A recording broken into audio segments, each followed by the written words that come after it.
Hello friends, welcome to online study kingdom. दोस्तों, जैसा कि मैंने कहा था कि हम लोग जो यूपी जीके का है वो परीक्षा वाणी बुक से स्टार्ट करेंगे और आज की इस वीडियो से हम लोग स्टार्ट करेंगे। तो टू द पॉइंट नोट को कवर करेंगे, यानी थ्योरी पार्ट को। उसके बाद जो हम लोग एमसीक्यू को भी सॉल्व करते चलेंगे हर चैप्टर के बाद, जो प्रीवियस ईयर में एग्ज़ाम में क्वेश्चन पूछे गए हैं, जो कि आने वाले एग्ज़ाम खासकर यूपी पीसीएस आरओ यारो, क्योंकि अब पीसीएस में ऐसे क्वेश्चंस आते हैं नहीं एग्ज़ाम में, लेकिन फिर भी इक्का दुक्का क्वेश्चन अगर पूछ लें तो आप यहाँ से बिल्कुल अच्छे से कवर कर सकते हैं। लेकिन आपका टारगेट होना चाहिए, अगर पीसीएस की आप प्रिपरेशन कर रहे हैं तो आपका टारगेट होना चाहिए कि जहाँ से ज़्यादा नंबर पूछे जाएंगे पहले उसको आपको कवर करना चाहिए। पीसीएस लेकिन आरओ एआरओ या इलाहाबाद हाई कोर्ट का जो होने वाला एग्ज़ाम है उन सभी के लिए, यूपीएसआई का एग्ज़ाम हो, लोकपाल का एग्ज़ाम हो, जो अपकमिंग वैकेंसियाँ हैं उत्तर प्रदेश की, एक्सेप्ट पीसीएस को छोड़ करके, उन सभी के लिए जो है ये काफ़ी इम्पॉर्टेंट है। तो दोस्तों, आज की इस वीडियो में जो पहला चैप्टर होगा वह राजनीतिक एवं प्रशासनिक ढांचा उत्तर प्रदेश से संबंधित यहाँ पर हम लोग कवर करेंगे। वीडियो स्टार्ट करने से पहले आपसे रिक्वेस्ट है, अगर आप हमारे चैनल पर नए हैं दोस्त तो चैनल को ज़रूर सब्सक्राइब कर लें, क्योंकि आपकी सब्सक्रिप्शन ही हमारी ताकत है। साथ ही नोटिफिकेशन बेल आइकन को ज़रूर प्रेस कर लीजिएगा ताकि आने वाली वीडियो की अपडेट्स आप सभी को प्राप्त होती रहे। टेलीग्राम चैनल का लिंक वीडियो के डिस्क्रिप्शन में दिया हुआ है, आप ज्वाइन कर लीजिएगा। टेलीग्राम चैनल का लिंक है @OSK टेलीग्राम। टेलीग्राम ज्वाइन कर लीजिए, वहाँ पर आपको इसकी PDF मिल जाएगी। साथ ही वीडियो के डिस्क्रिप्शन में गूगल ड्राइव का लिंक दिया है, यहाँ से भी आप डाउनलोड करके अच्छे से रिवाइज कर सकेंगे। तो पहला पॉइंट है दोस्तों, प्रदेश के 18 मंडल एवं उससे संबंधित जिले। ठीक है, तो जैसे कि लेखपाल की पेपर में 2015 में पूछा जा चुका है कि उत्तर प्रदेश में 75 जिलों के साथ कितने मंडल हैं, तो कितने मंडल हैं? 18 मंडल हैं। ठीक है, कितने? 18 मंडल। तो उन मंडल में कौन कौन से ज़िले हैं आइए देख लेते हैं। लखनऊ मंडल में 6 ज़िले हैं, उन 6 ज़िलों में शामिल है लखनऊ, उन्नाव, रायबरेली, सीतापुर, हरदोई व लखीमपुर खीरी। कानपुर में भी 6 ज़िले शामिल है, कानपुर नगर है और दूसरा कानपुर देहात, तीसरा इटावा, फर्रुखाबाद, कन्नौज व औरैया इसमें शामिल हैं। अगर बात किया जाए मेरठ की, तो मेरठ में 6 ज़िले हैं। तो लखनऊ, कानपुर और मेरठ में कितने ज़िले हैं शामिल मंडल में? तो 6 ज़िले शामिल हैं। मेरठ में मेरठ, गाजियाबाद, बुलंदशहर, गौतम बुद्ध नगर, बागपत व हापुड़। अयोध्या, जिसका नाम फैजाबाद हुआ करता था, तो अयोध्या में कितने हैं? अयोध्या में 5 ज़िले हैं। एक तो अयोध्या है, उससे सटा हुआ सुल्तानपुर, फिर बाराबंकी, अमेठी और अम्बेडकर नगर। तो 5 ज़िले अयोध्या मंडल में शामिल हैं। इसके बाद अलीगढ़ में जो है 4 ज़िले हैं, आगरा, वाराणसी, गोरखपुर, देवीपाटन, बरेली। इन सभी में ज़िले में 4 जो है वो ज़िले शामिल हैं इन मंडल में। ठीक है, मुरादाबाद में आप देखेंगे तो 5 जो है ज़िले शामिल हैं। तो आप देख सकते हैं जो लिस्ट दी हुई है 5 ज़िलों वाली, तो 5 ज़िले जिसमें आते हैं वो केवल और केवल एक ही मंडल है, वो है आपका अयोध्या मंडल, साथ ही साथ मुरादाबाद मंडल। तो 2 मंडल हैं 5 ज़िले वाले। ठीक है, मुरादाबाद और है आपका अयोध्या मंडल। ठीक है, बाकी ये 4 जो है वो मंडल हैं। ठीक है, कौन कौन से मंडल हैं आइए कवर करते चलिए, बाकी PDF तो आपको दी ही जाएगी। अलीगढ़ में अलीगढ़ आता है, एटा, हाथरस व कासगंज। आगरा मंडल में मथुरा है, फिरोजाबाद, मैनपुरी। ठीक है, मैनपुरी कहाँ है? आगरा मंडल में शामिल है। ठीक है, नहीं मैनपुरी, इटावा, कानपुर आप लगा दें। ठीक है, वाराणसी की अगर बात की जाए तो वाराणसी में आप देखेंगे वाराणसी, जौनपुर, गाजीपुर और चंदौली है। गोरखपुर में गोरखपुर, महाराजगंज, देवरिया, कुशीनगर। देवी पाटन, तो देवी पाटन का जो मुख्यालय है वह जो है आपका गोंडा में। ये देखिए कुछ डिस्ट्रिक्ट हैं आपके, सामान्यतः जो ज़िले होते हैं उनके मुख्यालय उन ज़िलों में ही शामिल होते हैं, लेकिन जो जिनकी मुख्यालय स्वयं का, जैसे कि देवी पाटन है, तो देवी पाटन का जो मुख्यालय है वो गोंडा में है। ठीक है, इसी तरह कुछ आपके डिस्ट्रिक्ट हैं जिनके मुख्यालय अलग अलग हैं, वही एग्ज़ाम में पूछा जाता है। वो आइए हम अभी आगे देखते हैं। ठीक है, वो एग्ज़ाम में पूछा भी जाता है, चाहे पीसीएस में पूछा जा चुका है, आरओ में भी, और आपके लेखपाल में भी पूछे जा चुके हैं। तो देवी पाटन में आप देखिए गोंडा है, बलरामपुर, बस्ती, बहराइच है।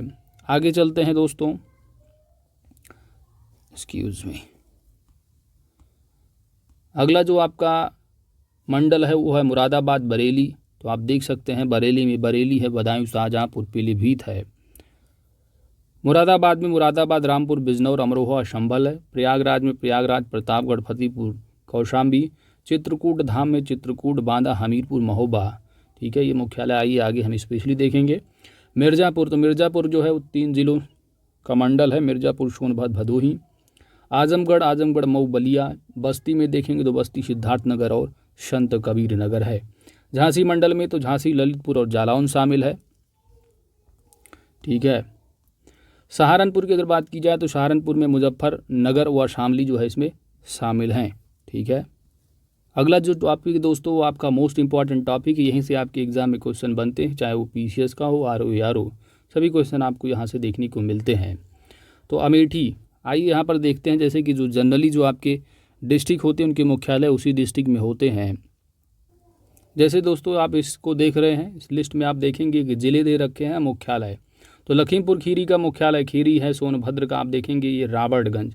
तो ये चीज़ें आपसे एग्जाम में पूछी जाती है। हरदोई का हरदोई है, सीतापुर का सीतापुर मुख्यालय, प्रयागराज का प्रयागराज। ठीक है। लेकिन वो ज़िले जिनके मुख्यालय उन ज़िलों से भिन्न है, जैसे कि आपका हो गया सोनभद्र है, फिर जालौन है। ठीक है।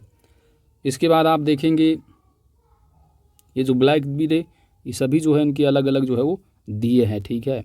अब जैसे कि अमेठी का मुख्यालय अमेठी नहीं है, क्योंकि आप डिस्ट्रिक्ट से अगर गेस करेंगे तो गलत हो जाएगा। अमेठी का गौरीगंज है, कानपुर देहात का अगरपुर माती है। इसी तरह कुशीनगर का कुशीनगर न होकर पडरौना है, और सिद्धार्थनगर का नौगढ़ है। ठीक है। तो यही लिस्ट जो है आपको वहाँ पर बताई जा रही है। बाकी आप जनरली देख रहे हैं कि बिजनौर का बिजनौर, उन्नाव का उन्नाव, मिर्ज़ापुर का मिर्ज़ापुर। ठीक है। तो चलिए आइए लिस्ट को देख लेते हैं स्पेशली। तो इम्पॉर्टेंट तथ्य है दोस्तों, यहाँ से आपको मिलान करने को भी आ जाता है, ज़िले के नाम दे देते हैं, उनके मुख्यालय, और मिलाने को आपको दे दिया जाता है। ठीक है। तो आपसे मिलाने को भी एग्जाम में पूछा जाता है यहाँ से। ठीक है। आइए, तो अमेठी का जो मुख्यालय है दोस्तों वो गौरीगंज है। कहाँ है? गौरीगंज। संत कबीर नगर का मुख्यालय खलीलाबाद। गौतम बुद्ध नगर का जो है वो नोएडा है, याद रखना है, ग्रेटर नोएडा नहीं। कौशाम्बी की अगर बात करेंगे तो मंझनपुर है। ओके। इसके बाद अगर आगे चलते हैं अकबरपुर। ठीक है। तो अकबरपुर जो है वो किसका मुख्यालय है? तो अम्बेडकर नगर का जो मुख्यालय है वो अकबरपुर है। कौशाम्बी का मुख्यालय मंझनपुर। कुशीनगर का पडरौना, ये एग्जाम में पूछा जा चुके हैं सब। कानपुर देहात की अगर बात की जाए तो अकबरपुर माती है। ठीक है। सिद्धार्थनगर का नौगढ़ है। सोनभद्र का रॉबर्टगंज है। ठीक है, रॉबर्ट्सगंज। और जालौन की अगर बात की जाए तो जालौन का जो मुख्यालय है वह उरई है। ठीक है दोस्तों, तो ये इंपॉर्टेंट तथ्य रहे, यहाँ से एग्जाम में आपके क्वेश्चंस पूछे जाते हैं मिलान करने को। ठीक है। जालौन का उरई, फर्रुखाबाद का फतेहगढ़, और संभल का जो है पवासा है। ठीक है। चलिए आगे चलते हैं। अगला जो टॉपिक है दोस्तों वो है नगर निगम। ठीक है। तो नगर निगम से भी एग्जाम में आपके लेटेस्ट पूछे जाते हैं डाटा। लेटेस्ट कौन सा है? तो पहले नंबर तो आपको मालूम होना चाहिए कि उत्तर प्रदेश में कितने नगर निगम हैं। तो टोटल जो नगर निगम है वह 17 नगर निगम है। कितने हैं? टोटल जो है वो 17 है। ठीक है दोस्तों, टोटल जो नगर निगम है वो आपकी 17 नगर निगम है उत्तर प्रदेश में। ठीक है। इसके बाद अगर बात की जाए कौन कौन से हैं, तो आपको ज़्यादातर जो पूछा जाता है एग्जाम में लेटेस्ट ही पूछा जाने वाला है। शाहजहाँपुर जरूर याद रखना। अगर पूछा जाता है कि हाल ही में या लेटेस्ट जो है वो, जो कि अप्रैल 2018 में घोषित किया गया था 17वां नगर निगम उत्तर प्रदेश का, वो है आपका शाहजहाँपुर। बाकी सरसरी निगाह से आप देख लीजिए, क्योंकि एग्ज़ाम में पूछा जाता है कि निम्नलिखित में से कौन से नगर निगम वाले नगरों में शामिल नहीं हैं। तो लखनऊ, आगरा, कानपुर, प्रयागराज, वाराणसी, मेरठ, गोरखपुर, बरेली, गाजियाबाद, अलीगढ़, मुरादाबाद, झांसी, सहारनपुर, फिरोजाबाद, अयोध्या, मथुरा, वृंदावन, शाहजहाँपुर। तो आप एक सरसरी निगाह से ज़रूर देख लेना, और ख़ासकर इन जो लेटेस्ट से जुड़े हुए हैं नगर निगम बने हैं इनको ज़रूर याद रख लेना। ठीक है। एग्ज़ाम में अगर पूछ लिया जाए कि क्वेश्चन बना करके कि निम्नलिखित में से कौन से नगर निगम नहीं हैं। ठीक है, तो नगर आपको दे दिया जाए अयोध्या, सुल्तानपुर, मथुरा, वाराणसी। तो आप यहाँ पर क्या क्लिक करेंगे, सुल्तानपुर जो है इसमें शामिल नहीं है। इस तरह एग्जाम में क्वेश्चन पूछे जाते हैं। चलिए अगला जो पॉइंट है आपका टॉपिक वो है कुछ नवसृजित जिले हैं, उनकी सृजन तिथि है और किस मूल जिले से अलग होकर के वो नए जिले बनाए गए हैं। कम से कम आपको जो लेटेस्ट है उनको ज़रूर थोड़ा याद रख लेना। ठीक है, लेटेस्ट आप देखेंगे 2013 में है, तो चलिए देख लीजिए आप एक सरसरी निगाह से। बाकी आप लेटेस्ट ही जो चार ये दिए रखे हैं इनको ज़रूर याद रखना, बाकी आप एक सरसरी निगाह से देख लेना। तो महोबा जो बना हुआ है डिस्ट्रिक्ट वो हमीरपुर से अलग हुआ है, जबकि अम्बेडकर नगर अयोध्या से अलग होकर के बनाया गया है। कौशाम्बी जो है वो प्रयागराज से अलग होकर के बना है।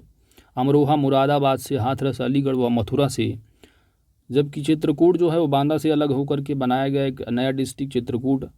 बलरामपुर जो अलग हुआ है वो गोंडा था, गोंडा से अलग होकर के जो है एक नया डिस्ट्रिक्ट बलरामपुर बना। कब, 25 मई 1997 में। चंदौली वाराणसी से अलग हुआ है, श्रावस्ती बहराइच से। ठीक है, गौतम बुद्ध नगर जो है वो गाजियाबाद व बुलंद शहर से जो है वो अलग हुआ है। संत कबीर नगर देखेंगे तो बस्ती व सिद्धार्थ नगर से। कन्नौज जो है फर्रुखाबाद से। इटावा से जो है औरैया अलग हुआ है। एटा से जो है कट करके नया जिला बना है कासगंज। ठीक है, मुरादाबाद व बदायूं से जो अलग हुआ है वो संभलपुर है, जबकि हापुड़ जो है वो गाजियाबाद से अलग होकर बनाया गया है। मुजफ्फरनगर से जो है वो शामली अलग होकर के डिस्ट्रिक्ट बनाया गया है। जबकि जो लेटेस्ट है दोस्तों वो है आपका, ठीक है, तो अमेठी जो है ये एक नया डिस्ट्रिक्ट बनाया गया है जिला। ठीक है, किससे अलग होकर के, तो रायबरेली व सुल्तानपुर से थोड़ा थोड़ा काट करके ये अमेठी बनाया गया 5 जुलाई 2013 को। ठीक है, तो आप एक सरसरी निगाह से देख लेना, लेते ज़रूर याद रखना थोड़ा। ठीक है, बाकी यहाँ से जो ज़्यादा क्वेश्चन आपके एग्ज़ाम में बनते हैं दोस्तों वो आपकी जो है नगर निगम। ठीक है, इम्पॉर्टेंट पॉइंट, एक तो नगर निगम, ठीक है, कि उसमें एक नगर निगम वाला याद रखना इसको अच्छे से। तो दोस्तों ये इम्पॉर्टेंट तथ्य रहे, इनको ज़रूर याद रखना है। मुख्यालय से भिन्न नाम वाले यहाँ मिलान करने का आता है, साथ ही नगर निगम एग्ज़ाम में पूछा जाता है। चलिए अब चलते हैं नेक्स्ट टॉपिक पर। आपके नेक्स्ट जो है वो है आपका प्रदेश के प्रमुख चिन्ह हैं और राजधानियों से संबंधित तथ्य। ठीक है, थोड़ा हिस्ट्री से रिलेटेड यहाँ पर देखेंगे अपने उत्तर प्रदेश के बारे में। प्रदेश का नाम तो 1836 से प्रदेश का जो नाम रहा वह पश्चिम प्रांत रहा। क्या नाम रहा, उत्तर पश्चिम प्रांत। ठीक है, वहीं पे अगर बात की जाए 1877 से इसका नाम उत्तर पश्चिमी प्रांत एवं अवध कर दिया गया था। फिर 1902 ईस्वी से आगरा एवं अवध का संयुक्त प्रांत, और 1937 से केवल संयुक्त प्रांत के नाम से जो है ये उत्तर प्रदेश का नाम रहा। तो इसको ज़रूर याद रखना, 1937 से। साथ ही 24 जनवरी 1950 ईस्वी से उत्तर प्रदेश जो है इसका नाम हो गया। तो उत्तर प्रदेश का पहले नाम क्या रहा, संयुक्त प्रांत। ठीक है, 1937 से पहले क्या नाम रहा, आगरा एवं अवध का संयुक्त प्रांत। 1902 से पहले नाम क्या रहा, उत्तर पश्चिमी प्रांत एवं अवध। और 1877 से पहले उत्तर प्रदेश का नाम क्या रहा, ये रहा जो है उत्तर पश्चिम प्रांत। ठीक है, तो ये इंपॉर्टेंट तथ्य हैं, खासकर आपको कम से कम 1937 और 24 जनवरी जिनको जरूर याद रखना। अगला जो एग्ज़ाम में आपके क्वेश्चन बनते हैं वो ये राजधानियों से भी बनते हैं। ठीक है, कि जैसे कि अब 1935 से जो है लखनऊ जो है वो पूर्णतः राजधानी जो है उत्तर प्रदेश की हुई, और आंशिक रूप से 1921 से लेकर के 1935 तक जो राजधानी रही लखनऊ वो आंशिक रूप से रही। तो पूर्णतः जो दर्जा मिला राजधानी का जो लखनऊ का वह 1935 ईस्वी से। ठीक है, 1921 से लखनऊ आंशिक रूप से रहा। उसके पहले जो राजधानी हुआ करती थी उत्तर प्रदेश की वह प्रयागराज हुआ करती थी 1858 से लेकर के 1921 तक। 1836 से राजधानी 1858 तक जो रही वह आगरा हुआ करती थी उत्तर प्रदेश की। ठीक है, तो लखनऊ की पहले जो है आंशिक रूप से रही, लखनऊ के पहले प्रयागराज रहा, यानी इलाहाबाद राजधानी हुआ करती थी, और इलाहाबाद से प्रयागराज से पहले क्या हुआ करती थी, आगरा। ठीक है, तो ये इंपॉर्टेंट तथ्य है दोस्तों। अगला जो आपका यहाँ पर जो 24 जनवरी है, जानते हैं आपकी 24 जनवरी को जो अपना उत्तर प्रदेश दिवस है, उत्तर प्रदेश दिवस कब मनाया जाता है, तो इम्पॉर्टेंट डे है, यूपी स्पेशल के लिए याद रखना है कि 24 जनवरी को हर साल उत्तर प्रदेश दिवस के रूप में मनाया जाता है। ठीक है, अगला जो पॉइंट है दोस्तों वो है उत्तर प्रदेश से राज्य का गठन। ठीक है, उत्तर प्रदेश नाम से जो राज्य का गठन हुआ है वह 24 जनवरी 1950 ईस्वी को। ठीक है, राज्य का पुनर्गठन तो 1 नवंबर 1956 ईस्वी को। राज्य का विभाजन अगर पूछा जाता है तो 9 नवंबर 2000 को 13 जिलों को काटकर एक नया राज्य बनाया गया था। नाम क्या है उसका, उत्तराखंड। ठीक है, तो याद रखना है कि उत्तराखंड का जो विभाजन हुआ था, या आप कह सकते हैं उत्तराखंड दिवस हर साल कब मनाया जाता है, तो 9 नवंबर को। ठीक है, यहाँ से ये भी आप निकालेंगे। साथ ही जो है उत्तराखंड यूपी से कब अलग हुआ है, तो 9 नवंबर 2000 ईस्वी को। ठीक है, चलिए अगला पॉइंट है कि प्रथम राजकीय भाषा। तो प्रथम राजकीय भाषा की जो घोषणा हुई है अक्टूबर 1947 ईस्वी से जो है वो घोषणा की गई है। राजकीय भाषा, यहाँ तक कि अपने इंडिया की भाषा भी देखेंगे आप तो वह देवनागरी लिपि ही है। ठीक है, तो उत्तर प्रदेश की राजभाषा क्या है, देवनागरी लिपि में हिंदी। ठीक है, प्रथम राजकीय भाषा सभी कार्यालयों में जो अनिवार्य की गई वह 26 जनवरी 1968 ईस्वी से। द्वितीय जो राजकीय भाषा है वह उर्दू है। कब इसको शामिल किया गया, राजकीय भाषा का दर्जा जो प्रदान किया गया है वह 1989 ईस्वी में। कब, 1989। ठीक है, इसके बाद थोड़ा बात करते हैं यूपी स्पेशल की, उसमें द्वितीय राजकीय भाषा तो उर्दू जो है वो शामिल कब किया गया है, 1989 से। अगर एग्ज़ाम में पूछा जाता है तो आपको जो एग्ज़ाम में पूछा जाता है, क्या पूछा भी जा चुका है, ये शामिल कब हुआ है, तो 1989 ईस्वी में। ठीक है, अगला पॉइंट है आपका कि उत्तर प्रदेश का राजकीय पशु क्या है, तो बारहसिंघा। राजकीय पक्षी का नाम क्या है, सारस अथवा क्रौंच। राजकीय वृक्ष क्या है उत्तर प्रदेश का, अशोक है। राजकीय पुष्प कौन सा है, तो पलाश या टेंसू। ठीक है, 4 जनवरी 2011 से ये अपना राजकीय पुष्प घोषित किया गया है, पलाश या टेंसू को। राजकीय वृक्ष क्या है, अशोक है। उत्तर प्रदेश का राजकीय खेल क्या है, जैसे अपने इंडिया का राजकीय जो राष्ट्रीय खेल है वो हॉकी है, यहाँ पर अपने उत्तर प्रदेश में भी जो राजकीय खेल है उत्तर प्रदेश का वो हॉकी है। राजकीय चिन्ह की अगर बात की जाए तो अपने उत्तर प्रदेश में देखेंगे जो राजकीय चिन्ह है, एक वृत्त है, 2 मछली है, एक तीर धनुष है, और यह चिन्ह जो है स्वीकृत कब किया गया है, वर्ष 1938 ईस्वी में। तो दोस्तों जैसा कि आप देख सकते हैं कि उत्तर प्रदेश का जो राजकीय चिन्ह है इसमें एक तीर धनुष आपको बनी दिख रही है। ठीक है, 2 मछलियाँ हैं। ठीक है, ये 2 मछलियाँ नज़र आ रही हैं, तो एक वृत्त है। उत्तर प्रदेश का जो राजकीय चिन्ह है क्या है, एक वृत्त है, उनके अंदर एक तीर धनुष है और 2 मछलियाँ हैं। स्वीकृत इसको कब किया गया है, तो वर्ष 1938 ईस्वी में। ठीक है, चलिए अगला पॉइंट चलते हैं।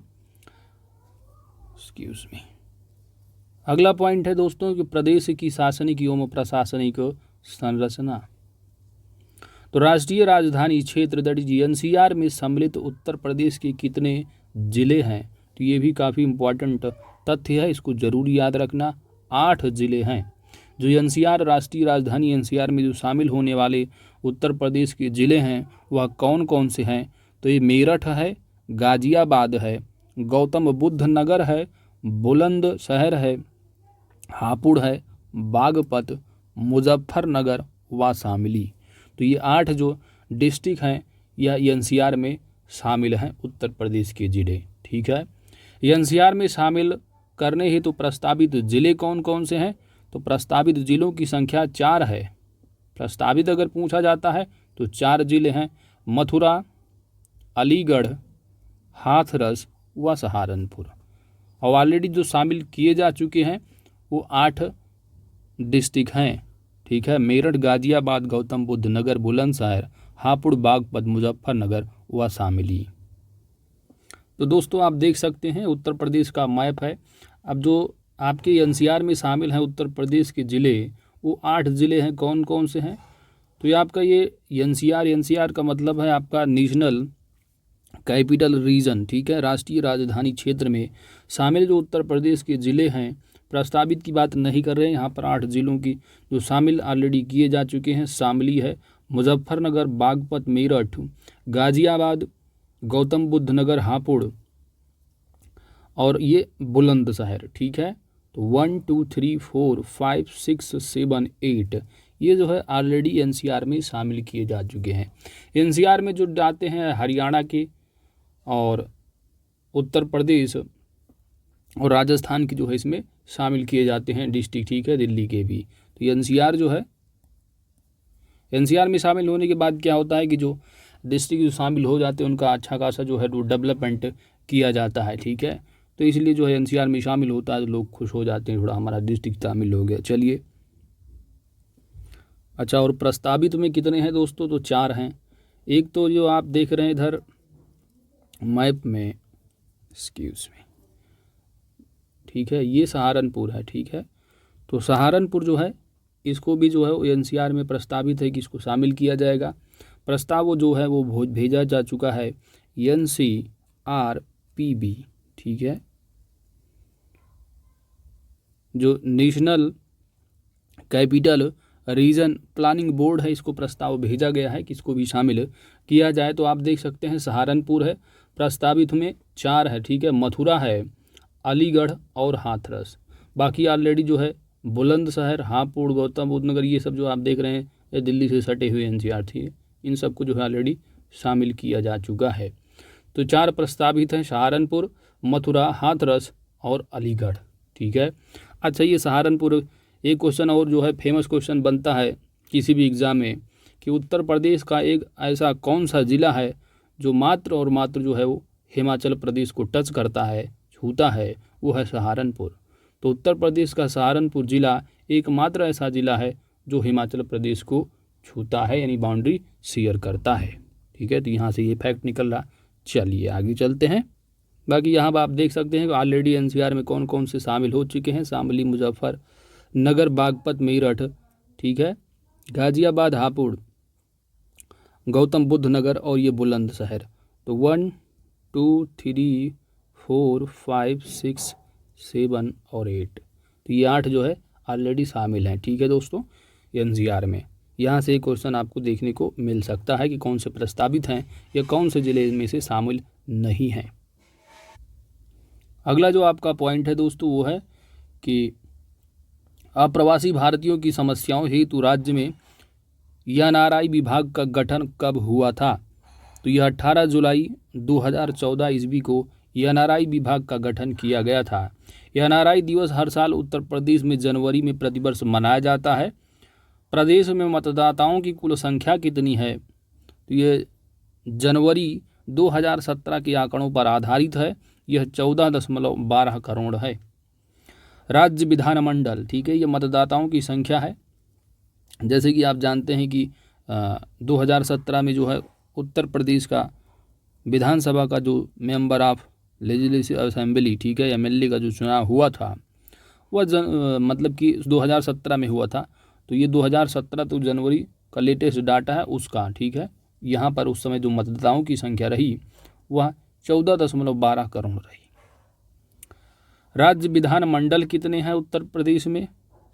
राज्य विधानमंडल अपने उत्तर प्रदेश की कैसी व्यवस्था है? तो यहाँ पर द्विसदनीय है, ठीक है, द्विसदनीय व्यवस्था है जिसमें कि MLA हैं, यानी आपका विधानमंडल, और दूसरा आता है विधान परिषद। तो विधानमंडल है और विधान परिषद द्विसदनीय व्यवस्था है, ठीक है, उत्तर प्रदेश में। तो याद रखना है राज्य विधानमंडल उत्तर प्रदेश का कैसा है, द्विसदनात्मक है, विधानमंडल और विधान परिषद। पूरे भारत में दोस्तों अगर देखेंगे, जैसे कि बंगाल में तो अभी जो है वहाँ पे प्लानिंग चल रही है कि यहाँ द्विसदनात्मक व्यवस्था बनाई जाए। अब आपको पता होना चाहिए थोड़ा पॉलिटी की दृष्टि से, संविधान की दृष्टि से, कि भारत में ऐसे कितने राज्य हैं जिनमें जो है वो द्विसदनात्मक व्यवस्था है। तो एक तो अपना उत्तर प्रदेश है, ठीक है। तो जहाँ जहाँ पर द्विसदनात्मक व्यवस्था है, एक तो स्टेट अपना है उत्तर प्रदेश है दोस्तों। तो अब जैसे आप देखेंगे कि कितने राज्यों में है दोस्तों, तो पहले तो 7 राज्यों में हुआ करता था, ठीक है। पहले जो है जो विधानमंडल और विधान परिषद था 7 राज्यों में, लेकिन अब जम्मू कश्मीर जो है वो अपना केंद्र शासित प्रदेश जो है हो गया 31 अक्टूबर 2019 से, ठीक है, केंद्र शासित प्रदेश का दर्जा। तो 6 बचे हैं इस समय वर्तमान में। आप देखेंगे साउथ में चले जाएंगे तो साउथ में आप देखेंगे कर्नाटक, आंध्र प्रदेश और तेलंगाना में है, और अपने उत्तर प्रदेश में, बिहार में, और साथ ही जो है वो महाराष्ट्र में। तो ये 6 राज्यों में जो है इस समय द्विसदनात्मक व्यवस्था है, यानी विधानसभा और विधानमंडल जो है। बाकी यहाँ पर प्रस्तावित है कि जो है जो विधान परिषद है इसका जो है हटा दिया जाएगा, ठीक है, यहाँ प्रस्ताव पारित हुआ है। जबकि आप यहाँ देखेंगे जो ममता बनर्जी का है, यानी पश्चिम बंगाल में देखेंगे तो यहाँ पर भी जो है वो प्लान बनाया जा रहा है कि यहाँ पर भी द्विसदनीय व्यवस्था की बात की गई। ये सारी चीज़ें हैं। तो याद रखना, एग्ज़ाम के पॉइंट ऑफ व्यू से आपको इतना ही याद रखना है कि वर्तमान की परिप्रेक्ष्य में आप देखेंगे तो उत्तर प्रदेश, बिहार, महाराष्ट्र, आंध्र प्रदेश, कर्नाटक और तेलंगाना, ठीक है। तो याद करना बहुत आसान है। उत्तर प्रदेश से सटा हुआ बिहार है, फिर महाराष्ट्र है, उसके नीचे आप चले जाएंगे साउथ में तो 3 है, एक तो आंध्र प्रदेश से अलग होने वाला तेलंगाना, 2 ये हो गए, कर्नाटक पास में ही है, ठीक है। तो यहाँ पर द्विसदनीय व्यवस्था है। बाकी और सारी चीज़ें डिटेल में जब पॉलिटी पढ़ा जाएगा तो वहाँ पर देखा जाएगा। दीर्घ चलिए आगे चलते हैं। अगला पॉइंट है कि राज्य विधानसभा का जो पहला गठन हुआ है उत्तर प्रदेश का, वह जुलाई 1937 ईस्वी में। 1967 तक विधानसभा सदस्यों की जो कुल संख्या हुआ करती थी वह 431 हुआ करती थी विधानसभा की, ठीक है। वर्तमान परिप्रेक्ष्य में आप देखेंगे तो वर्तमान में 403 और जो है एक एंग्लो इंडियन होते हैं, जो कि 104th अमेंडमेंट की तहत इसको जो है अब समाप्त कर दिया गया है। पेट के एग्ज़ाम में भी पूछ लिया गया था कि कितनी सीटें हैं, 550 या 552, ठीक है। तो 550 होना चाहिए था, इस पर ऑब्जेक्शन हुआ है। यहाँ संविधान के अनुसार पूछा गया था, कुछ लोगों ने कहा कि वो तो ठीक है, जो टर्म एंड कंडीशन, यानी कि जो अभी तक लोकसभा जो हुआ है विघटन जब तक नहीं होगा वो तो सीटें रहेंगी ही, लेकिन कमेंडमेंट जो है वो अमेंडमेंट कर दिया गया, तो इसके हिसाब से जो मैक्सिमम होनी चाहिए 550 ही होनी चाहिए। अब ऑब्जेक्शन किया है लोगों ने, देखो SSC पेट के जो है क्या आता है आंसर, ठीक है। तो याद रखना है दोस्तों कि उत्तराखंड बनने से पहले नवंबर 2000 तक विधानसभा सदस्यों की कुल संख्या हुआ करती थी 425 हुआ करती थी। 1967 तक 431 थी। वर्तमान में आपको याद रखना है, ठीक है, वर्तमान ही ज़्यादा आपसे पूछा जाएगा, ठीक है। तो वर्तमान में जो सीटों की संख्या है वो 403 है, याद रखना, ठीक है, आफ्टर 104th अमेंडमेंट के हिसाब से कॉन्स्टिट्यूशनल। ये जो मनोनीत है इनको जो है वो अब अगर पूछा जाता है तो आप जिस हिसाब से करिएगा। अब बाकी आएगा अभी आंसर की पेट का, तो वहाँ पर देखो ये लोग क्या मानते हैं आंसर, ठीक है। बाकी मेरे हिसाब से तो 403 ही अब होना चाहिए। वर्तमान में विधानसभा में मनोनीत एंग्लो इंडियन, वर्तमान में विधानसभा में मनोनीत एंग्लो जो इंडियन है इनका नाम क्या है दोस्तों? तो याद रखना इनका नाम है डॉक्टर डेनिजिल जे गोडिन, ठीक है, डॉक्टर डेनिजिल जे गोडिन, ठीक है। तो अभी जब तक आपका विधानसभा, ये आपका जो विधान सभा है इसका विघटन अभी होगा जब ये नया मुख्यमंत्री कोई बनेगा, या फिर अपने योगी आदित्यनाथ जी ही आते हैं या अखिलेश जी बनते हैं, मायावती, अब जिनका होगा, जिनको जनता चाहेगी बनाएगी। पूर्वांचल, पश्चिमांचल, मध्यांचल व बुंदेलखंड में विधानसभा सीटों की जो संख्या है वह कितनी है? तो थोड़ा आप ध्यान रखिएगा। पूर्वांचल में सीटों की संख्या 162 आती है, 149 जो है पश्चिमांचल में देखेंगे, वहीं पर मध्यांचल में 73 है, ठीक है। बुंदेलखंड में 19 सीटें आती है विधानसभा। तो ये पॉलिटिक्स वाले अपना पॉलिटिक्स लगाएं कि किधर से किनको किस तरह लड़ाना है, कैसी किस तरह अपना पॉलिटिक्स ये अड्डा है समझो इसको, ठीक है। उस हिसाब से इनको सोचना चाहिए कहाँ कितनी सीटें हैं, उस हिसाब से आप चुनाव लड़ाएं, ठीक है। जातिगत ये सब अपना जो भी पॉलिटिक्स का होता अपना गेम। चलिए, बस एग्ज़ाम के पॉइंट ऑफ व्यू से याद रखना, ये पूछा नहीं जाएगा मध्यांचल पूर्वांचल में कितनी सीटें हैं, लेकिन एक सरसरी निगाह से देख जरूर लीजिएगा दोस्तों। 15वीं व 16वीं विधानसभा में महिला सदस्य थीं, ठीक है। तो ये इंपॉर्टेंट तथ्य है आपसे, खासकर जो 17वीं का है आपको जरूर याद रखना है कि 17वीं जो विधानसभा के लिए महिलाएं चुनी गई हैं, इसमें जो है कितनी महिलाएं शामिल हैं, तो 42 हैं। कितनी? 42। ये इंपॉर्टेंट तथ्य है, ठीक है, 42, जिसमें 36 महिलाएं जो थी वो बीजेपी से थी और 6 जो है वो अन्य पार्टियों से रहीं, ठीक है। फरवरी मार्च 2012 में 16वीं विधानसभा चुनाव में पार्टियों का जो प्रदर्शन रहा, यानी 2012 में जब सपा की सरकार बनाई गई थी तो उसमें 224 सीटें सपा, 80 बसपा, 47 भाजपा थी। लेकिन आज की भाजपा की डेट 17 में जब हुआ तो 312 खींच ले गई। इसके साथ 9 अपना दल भी रहा, सोहेल देव भी इसमें शामिल रहे, भारतीय समाज पार्टी, ठीक है। तो ये 312 और 9 21 और 4 25, इसलिए 325 सीटें खींची थी इन लोगों ने मिला करके टोटल। भाजपा अकेले 312 खींच ले गई। अब 2024 में सपा जो है 224 सीटें ली थी, ठीक है। तो जनता एक तरफ जो है बिल्कुल मूव हो गई थी। अब आने वाले चुनाव में क्या नज़र आता है वो पॉलिटिक्स की बात है, आइए जो है देखा जाएगा। अपने काम की यहाँ चीज़ें हम लोगों को देखना है, तो याद रखना है, खासकर एग्जाम की पॉइंट ऑफ व्यू से इंपॉर्टेंट तथ्य है। 2017 विधानसभा महिलाओं की जो चुनी गई थी वो 42 थी, ठीक है। कितनी? 42, याद रखना। इसके साथ कितनी सीटें ये सब इतने इंपॉर्टेंट नहीं है, खासकर जो 312 जो लेटेस्ट चुनाव यानी 2017, इनको जरूर एक बार देख लेना बस, ठीक है। चलिए, 47 सपा थी, पिछली बार सपा भाजपा 47 थी, इस बार सपा हो गई थी 2017 में, ठीक है। चलिए आगे चलते हैं दोस्तों। अगला जो पॉइंट है इम्पॉर्टेंट है कि सर्वाधिक विधानसभा सीटों वाला जो जिला है, यानी सर्वाधिक जो विधानसभा सीटें, सबसे ज़्यादा जो विधायक किस डिस्ट्रिक्ट से बन कर के आते हैं, तो 12 विधायक बनकर आते हैं, यानी 12 विधानसभा सीटें हैं। कहाँ? प्रयागराज इलाहाबाद में, ठीक है। सबसे कम विधानसभा सीटों वाले ज़िले कौन से हैं? तो श्रावस्ती, महोबा और चित्रकूट, जहाँ से 2-2 विधायक बन कर के आते हैं उस ज़िले से। सबसे ज़्यादा जरूर याद रखना, सबसे कम दोनों को, ठीक है। तो सबसे ज़्यादा विधानसभा सीटों वाला जिला प्रयागराज, कितनी? 12 सीटें। सबसे कम विधानसभा वाला सीटों वाला जिला कौन सा है? श्रावस्ती, महोबा और चित्रकूट, 2-2 सीटें। राज्य विधानसभा में आरक्षित सीटों की संख्या, राज्य विधानसभा में आरक्षित सीटों की संख्या कितनी है? तो टोटल आप देखेंगे कितनी? 403, ठीक है। एक तो एंग्लो इंडियन आ जाती है। अब इन 403 में जो आरक्षित सीटों की संख्या है, ये टोटल जो है एससी की अगर देखेंगे तो 84 हैं, एसटी की अगर आप बात करेंगे तो 2 सीटें हैं, ठीक है। तो ये आरक्षित सीटें हैं। एसटी पॉपुलेशन अगर देखेंगे उत्तर प्रदेश में 0.1 से भी बहुत कम है, ठीक है।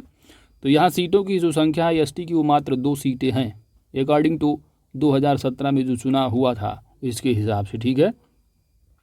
तो आरक्षित सीटों की संख्या कितनी है? 86 है, ठीक है। इतना याद रखना, जिसमें एससी 84 और एसटी 2, बाकी जो है वो जनरल कैटेगरी की आती, जो चाहे वो अपना लड़ सकता है चुनाव, विधानसभा में विधायक बन सकता है। लेकिन यहाँ पर एससी है तो एससी जो कैटेगरी आते हैं वही विधायक बन सकते हैं उस सीट से, ठीक है। अगला जो तथ्य है दोस्तों वो है आपका, स्वतंत्रता के बाद से अब तक राज्य विधानसभा की लखनऊ से बाहर मात्र एक बैठक हुई है। वह कब? 8 जनवरी 2003 प्रयागराज में, ठीक है। तो राज्य विधानसभा की लखनऊ से बाहर मात्र एक बार बैठक हुई, बाकी जो बैठकें होती हैं वो लखनऊ में ही होती हैं, ठीक है। तो वह एक मात्र हुई थी एक बारी, कब? 8 जनवरी 2003 में, ठीक है। कहाँ पर हुई थी वो? प्रयागराज इलाहाबाद में, ठीक है। राज्य मंत्रिमंडल की पहली बार लखनऊ से बाहर बैठक हुई 29 जनवरी 2019 को कुंभनगर प्रयागराज में। तो आप देख रहे हैं राज्य विधान सभा है और राज्य विधानमंडल, ठीक है। सॉरी, राज्य विधानसभा यानी कि जो एमएलए वाले की जो बैठक हो गई, एक मंत्रिमंडल की जो बैठक हुई थी ये भी लखनऊ से बाहर, ये 29 जनवरी 2019 में हुई थी, ठीक है। चलिए, विधान परिषद का गठन कब किया गया था? तो विधान परिषद का गठन वर्ष 1937 ईस्वी में किया गया था। ठीक है, विधानसभा का भी गठन इसी वर्ष में किया गया था, जैसे कि हम लोग पीछे अभी देख करके आ रहे हैं। एक बारी और देख लीजिए आप लोग, यहाँ आप देख सकते हैं। ठीक है, जुलाई 1937। चलिए आगे चलते हैं। अगला जो पॉइंट है दोस्तों कि उत्तराखंड के निर्माण से पहले, यानी उत्तराखंड जो अलग हुआ उत्तर प्रदेश से कब? 9 नवंबर 2000 को। उसके पहले जो विधान परिषद की सदस्यों की संख्या हुआ करती थी वह 108 हुआ करती थी। कितनी? 108। तो 108 जो हुआ करती थी संख्या, अब जो है एक्सक्यूज मी, ठीक है, तो विधान परिषदों की जो संख्या कितनी है दोस्तों? 108 है। वर्तमान में विधान परिषद की सदस्यों की संख्या आपको जरूर याद रखना है, 100 है। वहीं पर लोकसभा सीटों की संख्या है, जो सांसद चुन के जाते हैं उत्तर प्रदेश, 80 हैं। प्रदेश में SC ST के लिए आरक्षित लोकसभा सीटों की संख्या कितनी है? तो आरक्षित यानी जो 80 सीटें हैं लोकसभा से, इसमें जो है SC ST के लिए जो आरक्षित सीटों की संख्या है, SC की जो संख्या है वो 17 है, जबकि ST की अगर बात की जाए तो ST में जो है वो 0 है। अगला पॉइंट है दोस्तों कि प्रदेश में राज्यसभा सीटों की संख्या कितनी है? तो 31 है। ठीक है, तो याद रखना है। अब जैसे कि लोकसभा होता है तो लोकसभा में कितनी सीटें? 80 हैं।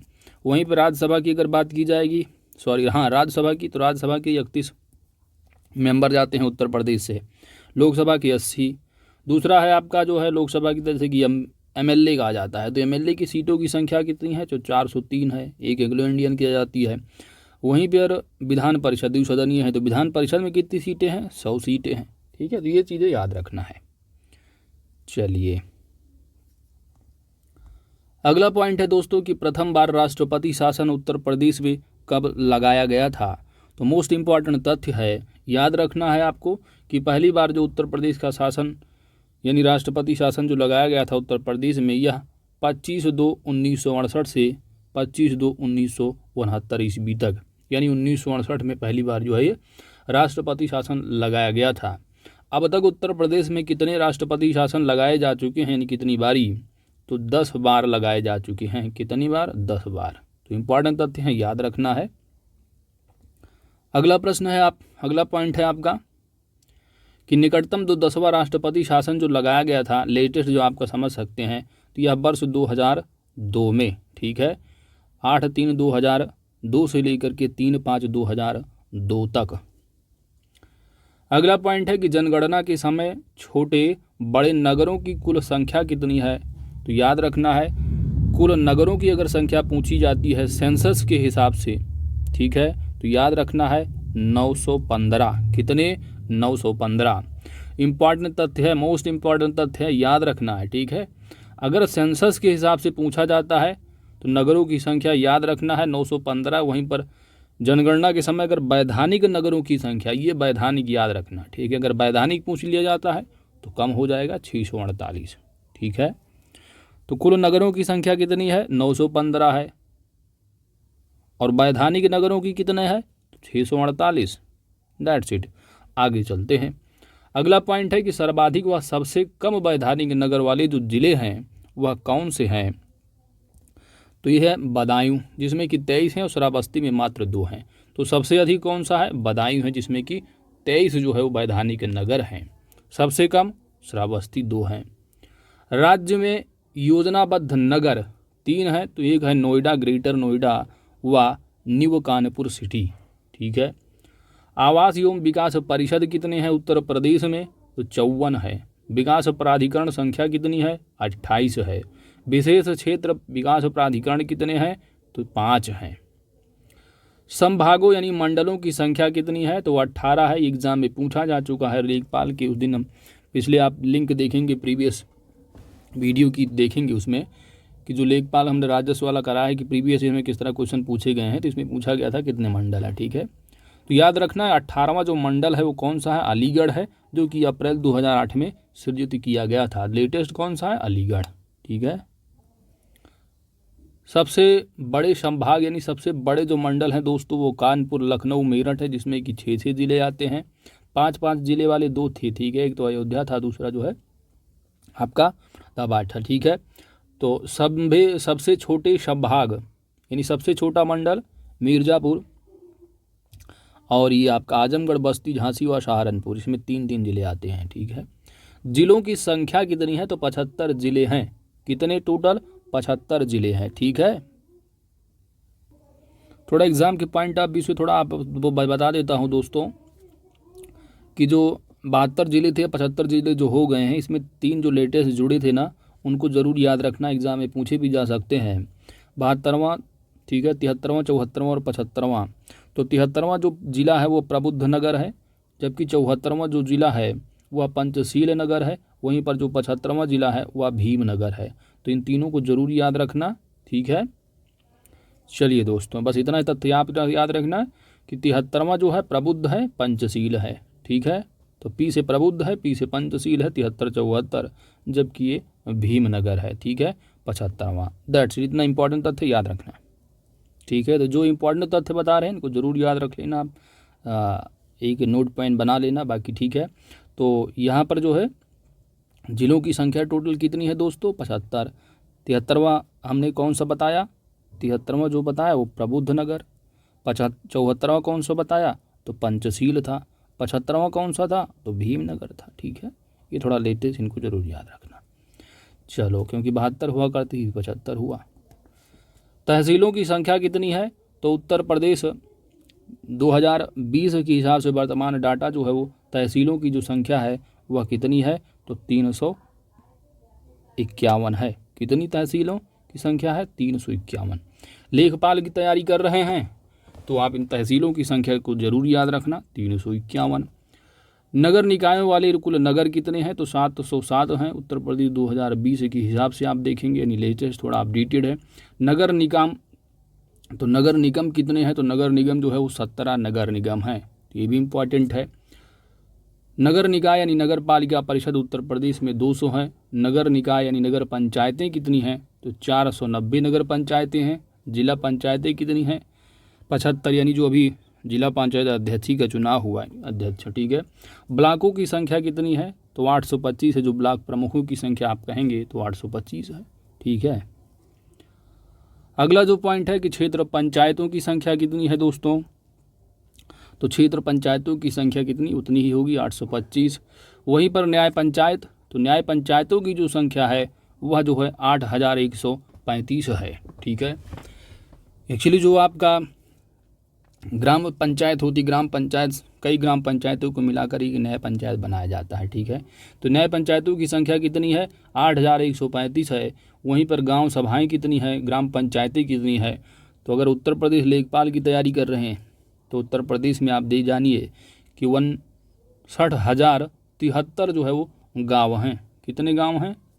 ठीक है। आबाद ग्राम कितने हैं? तो 97,814 हैं। कुल गाँवों की संख्या कितनी है? ठीक है, गाँव, अब जैसे पूर्वा पाही मिला करके एक ग्राम पंचायत बनती है, ठीक है। कोई दूसरा पूर्वा है, रामू का पूर्वा है, श्यामू का पूर्वा जो अपना है, लाला का पूर्वा, इस तरह आप देखेंगे इन सबको मिलाकर एक ग्राम पंचायत बनती है। ग्राम पंचायत, कई ग्राम पंचायतों को मिलाकर न्याय पंचायत होती हैं, ठीक है। तो कुल ग्राम कितने हैं दोस्तों? कुल ग्राम आप देख सकते हैं 1,06,774 गाँव की संख्या है। ग्राम पंचायतें कितनी हैं? तो 59,073 हैं, ठीक है। पंचायतों में महिलाओं को आरक्षण, तो आरक्षण ये आप पॉलिटी में भी पढ़ते हैं, आर्टिकल नंबर 243D, इसमें क्लॉज जो 3 है वहाँ पर आपको देखने को मिलता है। मिनिमम जो आरक्षण होना चाहिए महिलाओं का, यानी जो प्रधानी का इलेक्शन होता है उसमें 1/3 जो है आरक्षण दिया जाता है महिलाओं को, मिनिमम, ठीक है। मैक्सिमम किसी स्टेट में देखेंगे तो वहाँ पर 50-50 भी मिलता है। चलिए आइए आगे बढ़ते हैं। अगला पॉइंट है न्यायालय से संबंधित। न्यायिक अनुसंधान एवं प्रशिक्षण केंद्र कहाँ है? उत्तर प्रदेश का तो लखनऊ है, जो कि 1986 में इसकी स्थापना हुई थी। उच्च न्यायालय कौन सा है? तो उत्तर प्रदेश का जो उच्च न्यायालय हाई कोर्ट है वह प्रयागराज में है। इसका एक खंडपीठ लखनऊ में भी है, जो कि लखनऊ में आप पॉलिटेक्निक के पास देखेंगे, वहाँ पर नया बना है, कैसरबाग में हुआ करता था, ठीक है। चलिए अगला पॉइंट है उच्च न्यायालय की स्थापना। तो उच्च न्यायालय की जो स्थापना हुई है, हाई कोर्ट जो प्रयागराज का, इसकी स्थापना 17 मार्च 1866 ईस्वी को हुई थी। उच्च न्यायालय में न्यायाधीशों की स्वीकृति संख्या कितनी है? तो 160 है। साथ ही आपको ये भी तथ्य मालूम होना चाहिए कि सबसे ज़्यादा जो न्यायाधीशों की संख्या है किस हाई कोर्ट में है, तो उत्तर प्रदेश के ही है 160। ठीक है। चलो दोस्तों अगला पॉइंट है आपका, राज्य में उपभोक्ता संरक्षण आयोगों की स्वीकृति संख्या कितनी है? तो 5 है। राज्यों में सीबीआई कोर्ट्स कितने हैं? तो 6 हैं। ठीक है। सीबीआई कोर्ट जैसे कि यूपीएसआई की अगर तैयारी वगैरह आप कर रहे हैं, तो अगर आप वीडियो देख रहे हैं तो आपको थोड़ा मालूम होना चाहिए राज्यों में सीबीआई कोर्ट्स कितने हैं। तो 6 हैं। 4 तो लखनऊ में हैं और 2 गाजियाबाद में हैं। ठीक है। पारिवारिक मामलों हेतु पारिवारिक न्यायालयों की संख्या कितनी है दोस्तों? तो 1984 से जो है ये शुरुआत हुई है पारिवारिक न्यायालयों की शुरुआत। ठीक है। यहाँ पर शुरुआत की बात की जा रही है। तो पारिवारिक न्यायालयों की जो शुरुआत की गई 1984 ईस्वी से। प्रदेश में कुल कितने जो है औद्योगिक न्यायाधिकरण हैं? तो 6 हैं। प्रयागराज, लखनऊ, मेरठ, आगरा, कानपुर व गोरखपुर में। प्रदेश में कॉमर्शियल कोर्ट जो गठित हैं वह 13 जिलों में गठित हैं। प्रदेश में श्रम न्यायालय कितने हैं? 20 हैं। ठीक है। तो देख रहे हैं इसमें कितने फैक्ट दिए गए हैं, काफ़ी इंपॉर्टेंट फैक्ट हैं। इससे बाहर जो है उत्तर प्रदेश का कोई भी एग्ज़ाम हो, यहाँ तक कि पीसीएस का भी एग्ज़ाम हो, मैंने घटना चक्र भी देखा है। तो घटना चक्र जो स्पेशल तथ्यसार आता है उसमें कुछ ऐसे पॉइंट हैं जो आपको नहीं मिलेंगे लेकिन परीक्षा वाणी में मिल जाएंगे। इतना फैक्चुअल दिया है, इससे बाहर कुछ नहीं होगा। यूपी स्पेशल इसी को आप अच्छे से रिवाइज करिए दोस्तों। ठीक है। प्रदेश में कुल कारागार की संख्याएँ कितनी हैं? तो 72 कारागार हैं। ठीक है। जिले कितने हैं? 75 हैं। तो इस तरह थोड़ा कंठस्थ याद रखना कि 75 के आसपास कितने? 72 जिले। ठीक है। तो प्रदेश में कुल कारागार संस्थाएं कितनी हैं? 72 हैं। प्रदेश में जिला कारागारों की संख्या कितनी है? 62 है। प्रदेश में उप कारागारों की जो संख्या है वह 2 है। कहाँ कहाँ है? महोबा और देवबंद में। प्रदेश में केंद्रीय कारागार हैं 5 हैं। बरेली, आगरा, वाराणसी, फतेहगढ़ व नैनी में। ठीक है। नैनी कहाँ है? तो नैनी इलाहाबाद में पड़ता है, रानी प्रयागराज में। प्रदेश में आदर्श नगर, प्रदेश में आदर्श नगर कितने हैं? तो लखनऊ। ठीक है। 1 है लखनऊ में। सॉरी, आदर्श नगर बोल रहे हैं। ठीक है। ये आदर्श वही तो, आदर्श नगर क्या होता है? आदर्श कारागार। ठीक है। एक्सक्यूज मी, क्षमा करना थोड़ा।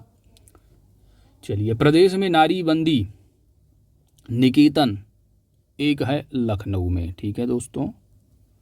तो प्रदेश में नारीबंदी निकेतन कितने हैं? 1 है, लखनऊ में है। आदर्श कारागार जो कि 1849 ईस्वी में इसकी स्थापना हुई थी, लखनऊ में है। प्रदेश में किशोर सदन यानी अल्पवयस्क कारागार कितने हैं? 1 है, बरेली में। संपूर्णानंद कारागार प्रशिक्षण संस्थान कहाँ पर है? लखनऊ में है। इसकी स्थापना कब हुई थी? वर्ष 1940 ईस्वी में। प्रदेश का पहला केंद्रीय कारागार, तो प्रदेश का पहला केंद्रीय कारागार है इसलिए इम्पॉर्टेंट है, याद रखना है, आगरा में, और इसकी स्थापना वर्ष 1844 ईस्वी में हुई थी। अगला पॉइंट है दोस्तों नियुक्तियाँ, यानी तब क्या रही हैं, वर्तमान में क्या है अब। ठीक है। यानी तब का मतलब पहले और वर्तमान में। तो राज्य के प्रथम मुख्यमंत्री, तो राज्य की प्रथम मुख्यमंत्री का नाम क्या है? पंडित गोविंद बल्लभ पंत। ठीक है। ये बचपन में भी बहुत सारे लोग जो पढ़े होंगे उसमें पूछा जाता है कि अच्छा पहले मुख्यमंत्री का नाम जरा बताओ क्या था। तो क्या नाम रहा? पंडित गोविंद बल्लभ पंत। ठीक है। क्या नाम रहा दोस्तों? पंडित गोविंद बल्लभ पंत। इनका जो कार्यकाल रहा 1 अप्रैल 1946 से लेकर के 27 दिसंबर 1954 ईस्वी तक। राज्य की प्रथम उप मुख्यमंत्री कौन रहे हैं? तो चौधरी नारायण सिंह। राज्य एवं देश की प्रथम महिला मुख्यमंत्री, यानी भारत में किसी भी राज्य में जो पहली मुख्यमंत्री बनी थी महिला, ठीक है, वो थी सुचिता कृपलानी, और उत्तर प्रदेश की प्रथम महिला मुख्यमंत्री भी रहीं। जैसे कि आप देखेंगे कि वर्तमान में अगर बात किया जाए महिलाओं की, तो वर्तमान में महिला मुख्यमंत्री, वर्तमान में जो महिला मुख्यमंत्री हैं केवल और केवल जो है वो एक राज्य में हैं। ठीक है। कहाँ पर हैं? पश्चिम बंगाल में। कौन है? ममता बनर्जी। एकमात्र महिला मुख्यमंत्री हैं इस समय वर्तमान में, पश्चिम बंगाल की ममता बनर्जी। ठीक है, तो यहाँ पर आपको क्या होना मालूम करना है दोस्तों कि उत्तर प्रदेश की ही नहीं वरन पूरे भारत की पहली जो मुख्यमंत्री रही महिला वह सुचेता कृपलानी रही। राज्य में अब तक महिला मुख्यमंत्री की संख्या कितनी है? तो 2 है। एक तो सुचेता कृपलानी है, दूसरी है सुश्री बहन कुमारी मायावती। ठीक है, मायावती ने अपना रिकॉर्ड भी बनाया है कि सबसे अधिक बार जो है मुख्यमंत्री भी रह चुकी हैं, 4 बार। ठीक है, वर्तमान में मुख्यमंत्री का नाम क्या है उत्तर प्रदेश की? तो योगी आदित्यनाथ। स्वतंत्रता के बाद व्यक्ति के रूप में यह 21वें मुख्यमंत्री के रूप में इन्होंने शपथ लिया है। ठीक है, सबसे कम उम्र के मुख्यमंत्री कौन रहे हैं उत्तर प्रदेश की? तो यह अखिलेश यादव बने थे। सर्वाधिक बार मुख्यमंत्री रहने वाली मायावती रहीं, 4 बार बनी थीं। उत्तर प्रदेश के मुख्यमंत्री व देश के प्रधानमंत्री भी रहे, यानी उत्तर प्रदेश के मुख्यमंत्री भी रहे वो। और कौन से व्यक्ति थे जो मुख्यमंत्री के बाद जो है उत्तर प्रदेश के मुख्यमंत्री बनने के बाद भी जो है वो प्रधानमंत्री भी बने थे? तो एक थे चौधरी चरण सिंह और दूसरे रहे विश्वनाथ प्रताप सिंह। ठीक है, तो बीपी सिंह और चौधरी चरण सिंह 2 ऐसे व्यक्ति रहे जो उत्तर प्रदेश के मुख्यमंत्री भी बने थे और देश में प्रधानमंत्री भी बने थे। राज्य की प्रथम राज्यपाल ये रही श्रीमती सरोजिनी नायडू और इनका जो कार्यकाल रहा 15 अगस्त 1947 से 2 मार्च 1949 ईस्वी तक। राज्य एवं देश की प्रथम महिला राज्यपाल श्रीमती सरोजिनी नायडू। तो याद रखना है कि राज्य से पूछा जाए या पूरे भारत में पहली मुख्यमंत्री महिला सुचेता कृपलानी, पहली महिला राज्यपाल भारत ही नहीं पूरे भारत की या यूपी की पहली तो श्रीमती सरोजिनी नायडू। ठीक है, सर्वाधिक बार राज्यपाल कौन रहे हैं उत्तर प्रदेश के? तो ये रहे श्री मोहम्मद शफी कुरैशी व BL जोशी। ये लोग 2 बार जो है वो राज्यपाल रह चुके हैं। वर्तमान में जो राज्यपाल हैं इनका नाम क्या है?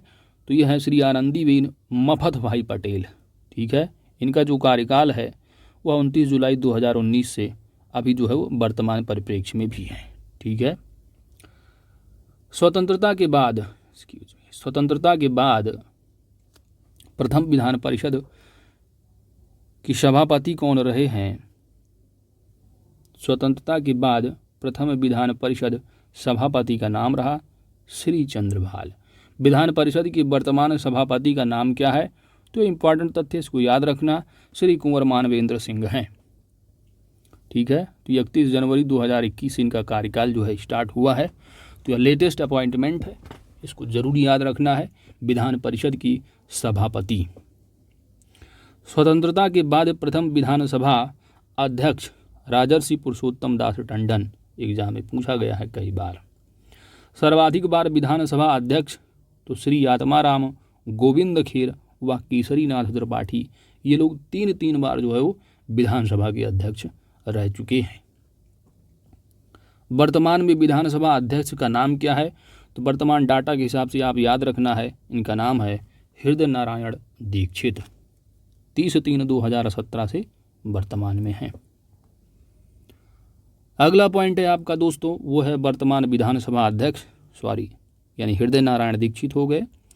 अगला जो पॉइंट है वो है विधानसभा अध्यक्ष व मुख्यमंत्री पद को सुशोभित किया, यानी कि विधानसभा अध्यक्ष भी रहे, यानी जो MLA होते हैं उनका जो हेड जो चेयर होता है, उस चेयर पर जो बैठते विधानसभा होते हैं, ठीक है, अध्यक्ष, ठीक है, वो विधानसभा अध्यक्ष भी रहे।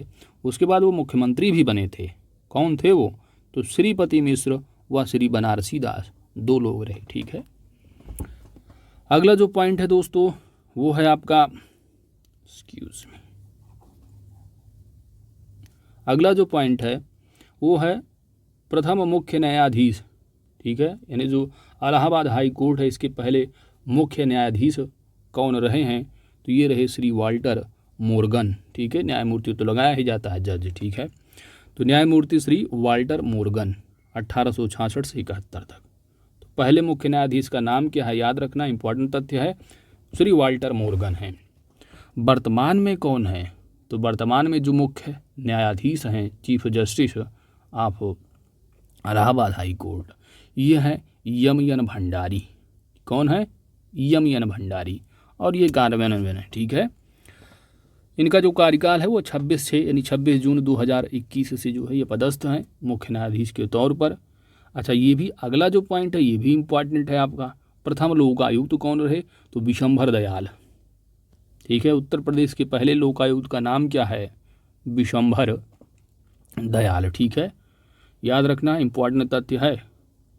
अगला जो पॉइंट है दोस्तों वो है वर्तमान में लोकायुक्त का नाम क्या है? तो श्री संजय मिश्र हैं और ये 7वें लोकायुक्त हैं। लोकायुक्त का कार्यकाल कितना होता है? ये भी एग्जाम में काफ़ी बार पूछा जाता है। तो याद रखना है कि उत्तर प्रदेश की लोकायुक्त का जो कार्यकाल होता है वह 8 वर्ष का होता है, ठीक है। अब जैसे कि सेंटर में देखेंगे तो वहाँ लोकपाल, स्टेटों में जो होते हैं लोकायुक्त, ठीक है। जब ये सब पॉलिटी में डिटेल में पढ़ेंगे तो एक्सप्लेनेशन के साथ किया जाएगा। चलिए, अगला जो पॉइंट है वो है प्रमुख संगठन उत्तर प्रदेश के, ठीक है। तो नागरिक सुरक्षा संगठन का गठन वर्ष 1962 ईस्वी में किया गया था। उत्तर प्रदेश में नागरिक सुरक्षा केंद्र जो स्थापित है वह 17 जिलों में स्थापित है। उत्तर प्रदेश राज्य आपदा प्रबंध प्राधिकरण के अध्यक्ष जो होते हैं वह मुख्यमंत्री होते हैं और इसका जो गठन हुआ है वर्ष 2005 में, ठीक है। उत्तर प्रदेश राज्य पिछड़ा वर्ग आयोग का गठन कब हुआ है? ठीक है, तो यूपी जो ओबीसी कमीशन है यूपी का, ठीक है, इसका गठन कब हुआ है? तो 9 मार्च 1993 ईस्वी को। चलिए, अगला पॉइंट है आपका, यहाँ पर अब बात की जा रही है अल्पसंख्यक आयोग की। तो 1993 में जो है ओबीसी कमीशन और 1994 में अल्पसंख्यक आयोग का गठन हुआ। वहीं पे मानवाधिकार आयोग यानी राज्य का, इसका गठन जो है 2002 को, ठीक है, 7 अक्टूबर। राज्य सूचना आयोग का गठन कब हुआ है? तो 14 सितंबर 2005 को। राज्य महिला आयोग का विधिवत गठन कब हुआ है? तो अगस्त 2004 में। राज्य सुरक्षा आयोग जिसके अध्यक्ष जो होते हैं वह सीएम होते हैं, उसका गठन 12 जुलाई 2013 को हुआ था। उत्तर प्रदेश राज्य बाल अधिकार संरक्षण आयोग का गठन कब हुआ था? तो वर्ष 2013 में।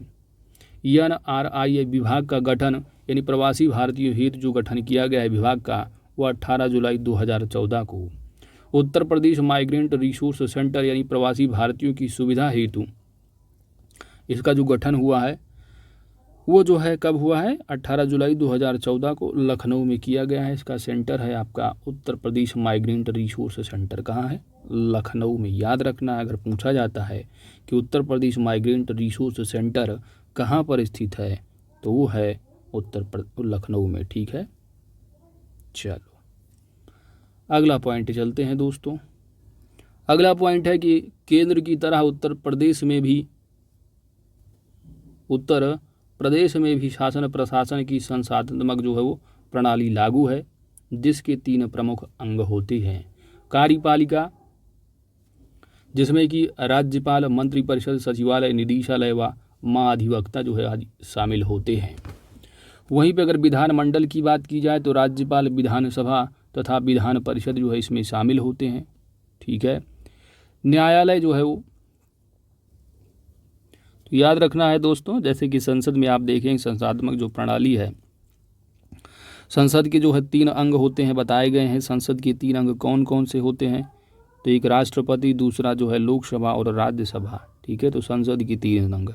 इसी तरह प्रदेश की शासन की अगर व्यवस्था की बात की जाएगी तो इसमें भी जो है वो यानी उत्तर प्रदेश में भी केंद्र की तरह जो है वो संसाधनात्मक जो है प्रणाली लागू है, जिसके प्रमुख 3 अंग है, कार्यपालिका, विधानमंडल और न्यायालय, ठीक है। कार्यपालिका में कौन कौन आते हैं? तो राज्यपाल, मंत्रिपरिषद, सचिवालय, निदेशालय व महाधिवक्ता आदि। जबकि विधानमंडल में राज्यपाल होते हैं, विधानसभा और विधान परिषद की सदस्य भी इन सब में शामिल हैं। न्यायालय अपना एक जुडिशरी भी है। चलो, अगला प्रश्न, अगला जो पॉइंट है कि इन कार्यपालिका में क्या क्या चीज़ें हैं, आइए यहाँ पर हम लोग देखते हैं कार्यपालिका के अंतर्गत, ठीक है। तो राज्यपाल राज्यपाल की अगर बात की जाए तो केंद्र के राष्ट्रपति की तरह उत्तर प्रदेश में भी एक राज्याध्यक्ष की व्यवस्था है, जिसे राज्यपाल यानी गवर्नर के नाम से जाना जाता है। जैसे कि आप जानते हैं, पॉलिटी अच्छे से पढ़ते हैं, आपको मालूम होगा कि उत्तर प्रदेश का जो भी, ठीक है, उत्तर प्रदेश के जो मालिक होते हैं वो मेनली जो है, जैसे कि देश के मालिक अगर कुछ भी व्यवसाय या इंटरनेशनल को भी जो है व्यवसाय किया जाता है दूसरी कंट्री के साथ, उसमें राष्ट्रपति का ही साइन होता है। इसी तरह अगर एक दूसरे स्टेट से व्यापार कुछ होता है स्टेट का, ठीक है, तो उसमें जो सिग्नेचर मेनली होता है वो राज्यपाल के ही नाम, यानी राज्य अध्यक्ष जो होता है वो राज्यपाल ही होता है, ठीक है। तो ऊपर समझिए, केंद्र के राष्ट्रपति की तरह उत्तर प्रदेश में भी एक राज्याध्यक्ष की व्यवस्था है, जिसे राज्यपाल यानी गवर्नर के नाम से जाना जाता है। राज्यपाल राज्य सरकार शब्द का बोध कराता है और राज्य की कार्यपालिका शक्ति जो होती है वह राज्यपाल में निहित होती है। अगला पॉइंट है आपका, राज्यपाल का राज्य का संवैधानिक प्रमुख और विवेकाधीन शक्तियों का प्रयोग करते समय वास्तविक जो है वो प्रमुख होता है, ठीक है। राज्यपाल राज्य के विश्वविद्यालयों का कुलाधिपति और राज्य का प्रथम नागरिक होता है। तो जो राज्य के जो विश्वविद्यालय हैं उनके जो कुलाधिपति होते हैं वो जो कौन होते हैं, तो राज्य के जो राज्यपाल होते हैं वही होते हैं। राज्यपाल की नियुक्ति जो है वो 5 वर्ष के लिए राष्ट्रपति के द्वारा की जाती है, ठीक है, और वह उसी की इच्छा पर्यंत पद धारण करता है। राष्ट्रपति जब चाहे उसे अपने पद से हटा सकता है। तो ये सारी चीज़ें पॉलिटी में पढ़े होंगे कि राज्यपाल एक से अधिक राज्यों के राज्यपाल भी हो सकते हैं, ये सारी चीज़ें आप पढ़ते होंगे। वर्तमान में आप याद भी रखते होंगे कि कौन से राज्य के कौन राज्यपाल हैं, तो आप देखते होंगे कि कोई जो है एक से अधिक राज्यों का राज्यपाल भी बनाया जाता है, ठीक है, नियुक्त किया जाता है। चलो अगला पॉइंट है आपका कि राज्य के महाधिवक्ता, लोकायुक्त आदि पदों पर नियुक्तियां जो है वो राज्यपाल के द्वारा की जाती हैं। तो ये पॉइंट पूछे जाते हैं कि महाधिवक्ता की नियुक्ति किसके द्वारा की जाती है, राज्यपाल। लोकायुक्ति की नियुक्ति किसके द्वारा की जाती है, राष्ट्रपति, राज्यपाल। इस तरह अगर ऑप्शन में आए तो आप क्या लगाएंगे, लोकायुक्त की जो नियुक्ति होती है वो राज्यपाल के द्वारा की जाती है। इस तरह के क्वेश्चन आपके एग्जाम में बनते हैं। अगला पॉइंट है मंत्रिपरिषद अनुच्छेद 100, ठीक है, तो आर्टिकल नंबर 164 है, इसके अनुसार जो मंत्रिपरिषद के बारे में बताया गया है कि राज्यपाल सर्वप्रथम मुख्यमंत्री की नियुक्ति करता है और उसकी सलाह से अन्य मंत्रियों की नियुक्ति करता है एवं अनुसूची 3 के अनुरूप पद एवं गोपनीयता की शपथ दिलाता है। यानी जो जैसे कि मुख्यमंत्री बन जाते हैं तो मुख्यमंत्री जिनको चाहते हैं वो अपना मंत्रालय दे देते हैं, ठीक है। जैसे योगी आदित्यनाथ जी हैं उत्तर प्रदेश के मुख्यमंत्री, अब ये जिनको चाहें अपना जो है मुख्यमंत्री नियुक्त करते हैं, ठीक है। अब ये जो मुख्यमंत्री बनाए जाते हैं इनकी जो नियुक्ति होती है वो देखेंगे तो अगर आप इंटरनल देखेंगे तो मुख्यमंत्री ही नियुक्ति करता है, लेकिन अगर एग्ज़ाम में आपसे पूछा जाता है तो याद रखना है कि राज्यपाल के द्वारा की जाती है नियुक्ति, लेकिन मुख्यमंत्री की सलाह पर, ठीक है। तो मुख्यमंत्री की सलाह से अन्य मंत्रियों की नियुक्ति जो है वो राज्यपाल करता है और शपथ जो दिलाई जाती है, ठीक है, तो शेड्यूल 3 के हिसाब से, ठीक है, गोपनीयता की जो शपथ दिलाई जाती है वह अनुसूची 3 के हिसाब से। अब यहाँ पर एक और इम्पॉर्टेंट तथ्य है, अगर एग्ज़ाम में पूछा जाता है कि राष्ट्रपति जो होते हैं वह क्या शेड्यूल 3 के हिसाब से, तो देखिए याद रखना इम्पॉर्टेंट तथ्य है कि राज्यपाल वो राष्ट्रपति को छोड़कर जितने भी शपथ लेते हैं, शपथ लेने वाले वो जो है शेड्यूल 3 के हिसाब से शपथ लेते हैं, लेकिन राष्ट्रपति जो है वो शेड्यूल 3 के हिसाब से शपथ नहीं लेते हैं। ये इंपॉर्टेंट तथ्य रहा, इसको जरूर याद रखना। जब कभी डिटेल में पॉलिटी पढ़ाएंगे तो वहाँ पर हम लोग यहाँ पर चर्चा करेंगे। चलिए आगे चलते हैं। अगला पॉइंट है कि मंत्री पद पर नियुक्त होने के लिए दोनों सदनों में से किसी एक सदन का सदस्य होना आवश्यक है। यदि ऐसा नहीं है तो 6 माह के भीतर उसे किसी एक सदन की सदस्यता जो है वो ग्रहण करना आवश्यक हो जाता है। अब जैसे योगी जी ने जो है किसी को मंत्री पद दे दिया और उसके पास न तो विधान परिषद की सदस्यता है और न ही वो विधायक है, तो वो जो है क्या है, जिस दिन उसने पद ग्रहण किया है मंत्री पद, उसके 6 महीने के अंदर किसी एक का सदस्य जो है वो बन जाना चाहिए। तो नॉर्मली जो बना दिया जाता है वो विधान परिषद का ही सदस्य बनाया जाता है। ठीक है, चलिए अगला पॉइंट है दोस्तों कि राज्य मंत्रिपरिषद ही राज्य में वास्तविक कार्यपालिका का कार्य करती है। यही विधानमंडल की पथ प्रदर्शक तथा शासन की धुरी है। क्या? मंत्रिपरिषद। मुख्यमंत्री, तो मुख्यमंत्री से रिलेटेड तथ्यों को देखते हैं। तो राज्य कार्यपालिका का जो वास्तविक प्रधान मुख्यमंत्री होता है, ठीक है, कार्यपालिका का जो वास्तविक होता है क्या होता है? मुख्यमंत्री। वह राज्य शासन का कप्तान है। उसके कार्यों एवं दायित्व की दृष्टि से उसे प्रधानमंत्री का लघु रूप कहा जा सकता है। जैसे कि सेंटर में देखेंगे तो प्रधानमंत्री, उत्तर प्रदेश या राज्यों में देखेंगे तो मुख्यमंत्री ही मेन होते हैं। बात आती है सचिवालय। तो राज्य की वास्तविक कार्यपालिका के सदस्य जनप्रतिनिधि होते हैं। वह प्रशासन की जो है गूढ़ताओं से अवगत हों, यह आवश्यक नहीं होता है। इसलिए आवश्यक प्रशासनिक सहायता एवं परामर्श के लिए मुख्य सचिव के नेतृत्व में एक विशुद्ध प्रशासनिक निकाय का गठन किया गया है, जिसे राज्य सचिवालय कहते हैं। ठीक है, तो समझ रहे हैं कि राज्य की जो कार्यपालिका शक्ति होती है, वे जो मंत्री होते हैं उनमें जो है वो जो सदस्य यानी जनप्रतिनिधि होते हैं, वही जो है वो वास्तविक शक्ति जो है उन्हीं के पास होती है, एग्जीक्यूटिव पावर। ठीक है, मंत्री नेता ही लोग तो चलाते हैं। ठीक है, और वे प्रशासन की गूढ़ताओं यानी उनको ये जरूरी नहीं है कि शासन प्रशासन कैसे चलाया जाता है, इसलिए ठीक है ये आवश्यक नहीं है। इसीलिए जो सचिवालय है, इसलिए आवश्यक प्रशासनिक सहायता एवं परामर्श के लिए एक जो है अलग निकाय है जिसको जो सचिवालय कहा जाता है। वहाँ बहुत सारे अधिकारी लोग बैठते हैं। ठीक है, अब जैसे जो लोग सचिवालय यूपीपीसीएस आरओ की तैयारी कर रहे हैं, वो तो इनको सचिवालय प्रशासन मिलेगा, ये किसी आयोग में जाके बैठेंगे। ठीक है, कमीशन की, पीसीएस की। तो यही यहाँ पर बताया गया है दोस्तों कि राज्य की जो वास्तविक मंत्रिपरिषद कार्यपालिका जो शक्ति होती है वह जनप्रतिनिधियों में होती है। और यह जरूरी नहीं है कि जो जनप्रतिनिधि होते हैं देश की जनता के, वो प्रशासन चलाने की उनके अंदर क्षमता हो। इसीलिए एक जो है मुख्य सचिव होते हैं जिनके नेतृत्व में जो है वो एक प्रशासनिक निकाय का गठन किया जाता है, जिसे सचिवालय कहते हैं। इसी के तहत जो है पूरे प्रदेश की कार्यपालिका जो है वो निहित होती है। चलिए आगे चलते हैं। अब जो राज्य का सचिवालय है, जैसे कि उत्तर प्रदेश में लखनऊ का जो गांधी बापू भवन है, बापू भवन वो राज्य का सचिवालय है। तो उसके जो प्रशासनिक अध्यक्ष को जो यानी चीफ जो मुख्य सचिव होते हैं, उस सचिवालय के राज्य सचिवालय का जो चीफ होते हैं वह मुख्य सचिव, और प्रत्येक विभागों के सचिव को शासन सचिव भी कहा जाता है। ठीक है, तो अलग अलग डिपार्टमेंट सचिवालय में होते हैं, उनके जो है होते हैं उनको एडमिनिस्ट्रेशन यानी कि शासन सचिव कहा जाता है। और दूसरे जो सभी के हेड होते हैं सचिवालय को, मुख्य सचिव, चीफ सेक्रेटरी। ठीक है, इन्हीं के अंडर में सारे डीएम एसडीएम होते हैं। चलिए मुख्य सचिव, तो राज्य प्रशासन में मुख्य सचिव का पद प्रशासनिक पद सोपान में सर्वाधिक महत्वपूर्ण है। ठीक है, प्रशासनिक पद सोपान में सबसे महत्वपूर्ण पद है। सर्वोच्च जो होता है आईएएस पीसीएस का मेन हेड वो होता है चीफ सेक्रेटरी, मुख्य सचिव। वह राज्य कैडर में आईएएस का वरिष्ठतम अधिकारी होता है। राज्य कैडर में आईएएस का वरिष्ठतम अधिकारी और राज्य प्रशासन की धुरी है।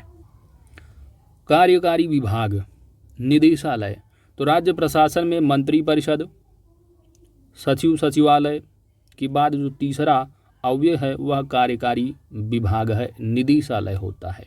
ऊपर के दोनों अवयव दैट इज राज्य प्रशासन यानी जो राजनीतिक प्रमुख सचिव, सचिवालय, इनको अगर छोड़ दिया जाए तो इनका जो ऊपर के दोनों अवयव इनका संबंध जो है वो नीति निर्माण से है, जबकि जो कार्यकारी विभाग होता है वो क्रियान्वयन के लिए प्राथमिक रूप से जिम्मेदार संस्था है। ठीक है, तो सिंपल सी बात है, कहने का मतलब ये है कि जैसे कोई भी पॉलिसी मेकर जो पॉलिसी वगैरह जो बनाया जाता है स्टेट के लिए, ठीक है, कानून या कोई कार्यक्रम वगैरह जो पॉलिसी बनाई जाती है वो क्या है, नेता मंत्री जो होते हैं मंत्रिपरिषद और जो मेन जो आईएएस पीसीएस होते हैं प्रशासनिक जो प्रमुख होते हैं यही तो पॉलिसी मेकर होते हैं। ठीक है, और ये पॉलिसी जो बनाई जाती है इसका जो एग्जीक्यूट किया जाता है वो कार्यकारी विभाग के द्वारा, निदेशालय के द्वारा किया जाता है। ठीक है, यही चीज़ें यहाँ पर बताई गई है कि निदेशालय जो कैसी संस्था। चलिए आगे चलते हैं। इसके बाद आती है बात मंडल, जिला, तहसील एवं ब्लॉक प्रशासन की। तो राज्य के अधीन विभागों की कार्यात्मक इकाइयाँ नीचे तक फैली होती हैं और सबके अपने अपने जो है वो विभाजन के स्तर होते हैं। ठीक है, तो मंडल है, मंडल ठीक है मंडलायुक्त होते हैं मेन। जिले में देखेंगे तो जिले के हेड डीएम हो जाते हैं। तहसील में देखेंगे तो एसडीएम बैठते हैं मेन। ठीक है, ब्लॉक प्रशासन में देखेंगे तो ब्लॉक प्रमुख। ठीक है, इस तरह आप देखेंगे। चलिए, महाअधिवक्ता, तो जैसे आप देखेंगे कि अटॉर्नी जनरल ऑफ इंडिया होते हैं, इसी तरह स्टेट में आप देखेंगे तो महाअधिवक्ता आते हैं। ठीक है, तो राज्य में जो महाअधिवक्ता की नियुक्ति है वह किसके द्वारा की जाती है? तो याद रखना है कि राज्य जैसे कि आपका अटॉर्नी जनरल ऑफ इंडिया की नियुक्ति राष्ट्रपति करते हैं, इसी तरह महाअधिवक्ता की अगर पूछा जाता है तो राज्य के जो राज्यपाल होते हैं वही करते हैं। ठीक है, राज्य के राज्यपाल के द्वारा राज्य की महाअधिवक्ता की जो है वो नियुक्ति की जाती है। ठीक है, तो वही चीज़ यहाँ पर बताई गई है दोस्तों कि राज्यपाल के द्वारा जो है वो नियुक्ति जो है वो की जाती है। ठीक है, कितने टाइम पीरियड के लिए, तो अवधि जो है वो नियत नहीं है, और यानी कि जो टाइम पीरियड है फिक्स है कि हाँ इतने साल के लिए जो इनको नियुक्त किया जा रहा है, तो ऐसा कोई प्रोविज़न जो है वो नहीं है। ठीक है, कि इतने साल तुम्हें फिक्स कर दिया गया तुम्हारा पद। उसी के पश्चात पर्यंत पद धारण करता है। इस पद पर नियुक्त होने के लिए क्या क्या आवश्यकता है, यानी कहने का मतलब है कि राज्य का महाअधिवक्ता किसको बनाया जा सकता है। तो पहला नंबर वो भारत का नागरिक होना चाहिए, और दूसरी बात है कि 10 वर्ष से अधिक समय से न्यायिक कार्य से जुड़ा हो, या कम से कम 10 वर्ष से उच्च न्यायालय में महाअधिवक्ता का कार्य किया हो। ठीक है, तो पहला नंबर क्या होता है दोस्तों? पहला नंबर ये है कि भाई वो भारत का नागरिक होना चाहिए। दूसरा क्या है कि वो 10 साल जो है वो न्यायिक कार्यों से, यानी 10 साल की उसके पास प्रैक्टिस हो। समझ रहे हैं आप? 10 साल जो है वो न्यायिक कार्यों से जुड़ा हो, साथ ही साथ या उसके पास कम से कम 10 वर्ष जो है वो किसी उच्च न्यायालय यानी हाई कोर्ट में जो है वो अधिवक्ता के रूप में अपना प्रैक्टिस किया हो। ठीक है, तो ये चीज़ कहा जा रहा है यहाँ पर महाअधिवक्ता के लिए। बाकी ये सीधी आप पॉलिटी में भी पढ़े होंगे दोस्तों। ठीक है, चलिए आगे चलते हैं। अगला पॉइंट है कि जो महाअधिवक्ता होता है विधि विषयों पर राज्यपाल को सलाह देता है एवं राज्यपाल द्वारा सौंपे गए विधि संबंधी कार्यों का संपादन करता है। वो सदनों की बैठकों में भाग ले सकता है, बोल सकता है, लेकिन सदनों में भाग ले सकता है, बोल सकता है, लेकिन मतदान नहीं कर सकता है। जैसे कि आप सेंटर में पढ़ते हैं कि अटॉर्नी जनरल ऑफ इंडिया भी मतदान नहीं कर सकते हैं। ठीक है, तो राज्य के महाअधिवक्ता बोल तो सकते हैं, सदनों में बैठकों में भाग ले सकते हैं, लेकिन मतदान की अगर बात आती है तो मतदान नहीं कर सकते हैं। ठीक है,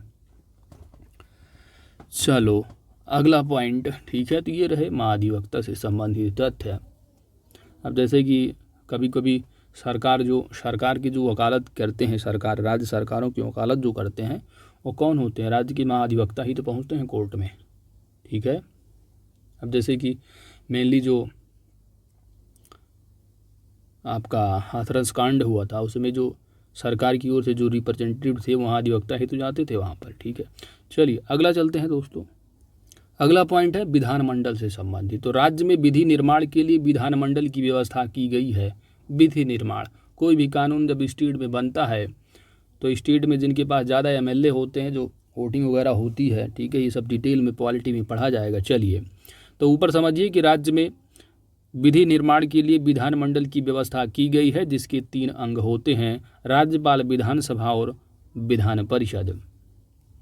राज्यपाल की अगर बात की जाए तो राज्यपाल विधानमंडल में सबसे ऊपर राज्यपाल का स्थान होता है। उसके हस्ताक्षर के बिना कोई कानून जो है वो परिवर्तन में नहीं आ सकता है।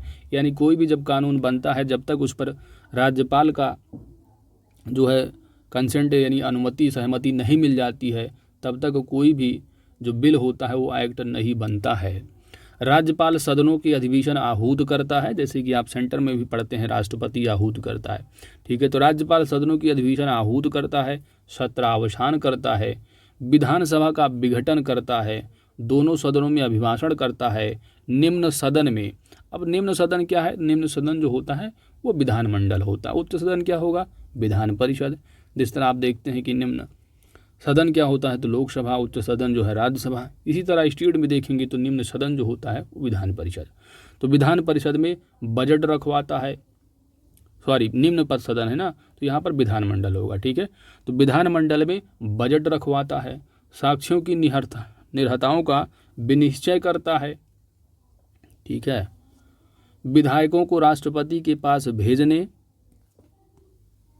के लिए आरक्षित रखता है, ठीक है। जैसे कि कोई बिल है, अगर वो विधानसभा और विधान परिषद में पास कर दिया गया और वो बिल में कुछ ऐसा है जिस पर उनको लग रहा है कि कंसेंट नहीं देना चाह रहे हैं, तो वो जो बिल है, विधेयक है, उसको जो है राज्यपाल अपने पास अपने होल्ड रख सकता है और उसको जो है राष्ट्रपति के पास भेजने के लिए होल्ड करके रखता है, तथा विशेष परिस्थितियों में जब सदन में सत्र ना हो तो अध्यादेश जारी करता है। ये सारी चीज़ें की गई हैं, ठीक है। तो जैसे कि आप पढ़ते हैं सेंटर में जो अध्यादेश का है राष्ट्रपति का 123 है, ठीक है।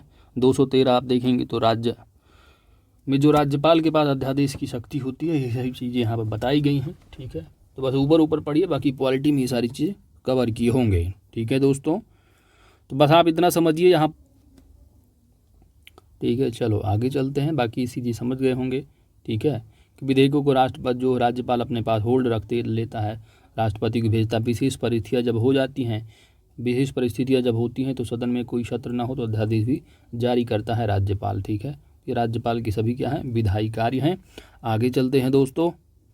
अगला जो पॉइंट है विधानसभा की बात जो है वो, यानी विधानमंडल की बात आपका आता है विधान परिषद। तो उच्च सदन के रूप में उत्तर प्रदेश राज्य विधान परिषद का जो गठन हुआ है वह वर्ष 1937 में किया गया था, ऑलरेडी पढ़ के आए हैं। वर्तमान में जो विधान परिषद की सदस्यों की संख्या है उत्तर प्रदेश में कितनी है, 100 है, ठीक है। चलो, इस परिषद के यानी विधान परिषद की सदस्यों का जो निर्वाचन है वह कैसे होता है तो वह अप्रत्यक्ष रूप से किया जाता है, ठीक है। जैसे विधानमंडल के जो अध्यक्ष होते हैं वो तो जो उन्हीं में से सदस्यों में से यानी जो एमएलए बन के आते हैं उन्हीं में से चुन लिए जाते हैं, ठीक है।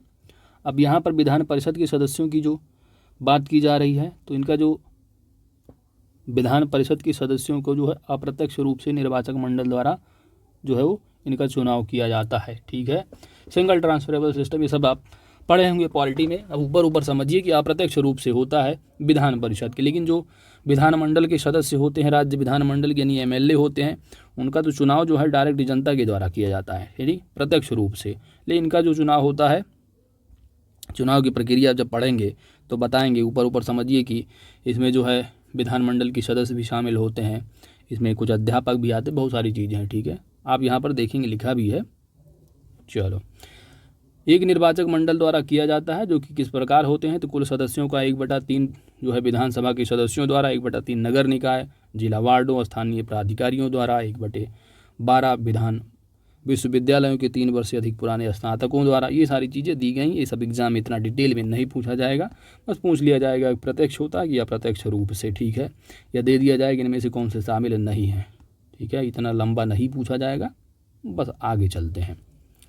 यह एक अस्थाई सदन है, जैसे कि जो आपका सेंटर में देखते हैं जो राज्यसभा होता है वो क्या होता है, अस्थाई सदन होता है, जैसे कि हर साल जो है 1/3 जो है सदस्य जो है वो रिटायर होते रहते हैं, ठीक है। तो यह एक अस्थाई सदन है जिसके 1/3 सदस्य प्रति 2 वर्ष के बाद सेवानिवृत्त होते रहते हैं, ठीक है। तो ये इंपॉर्टेंट तथ्य है, याद रखना है, ठीक है। तो कार्यकाल भी अगर पूछा जाता है तो 6 वर्ष होता है, याद रखना है।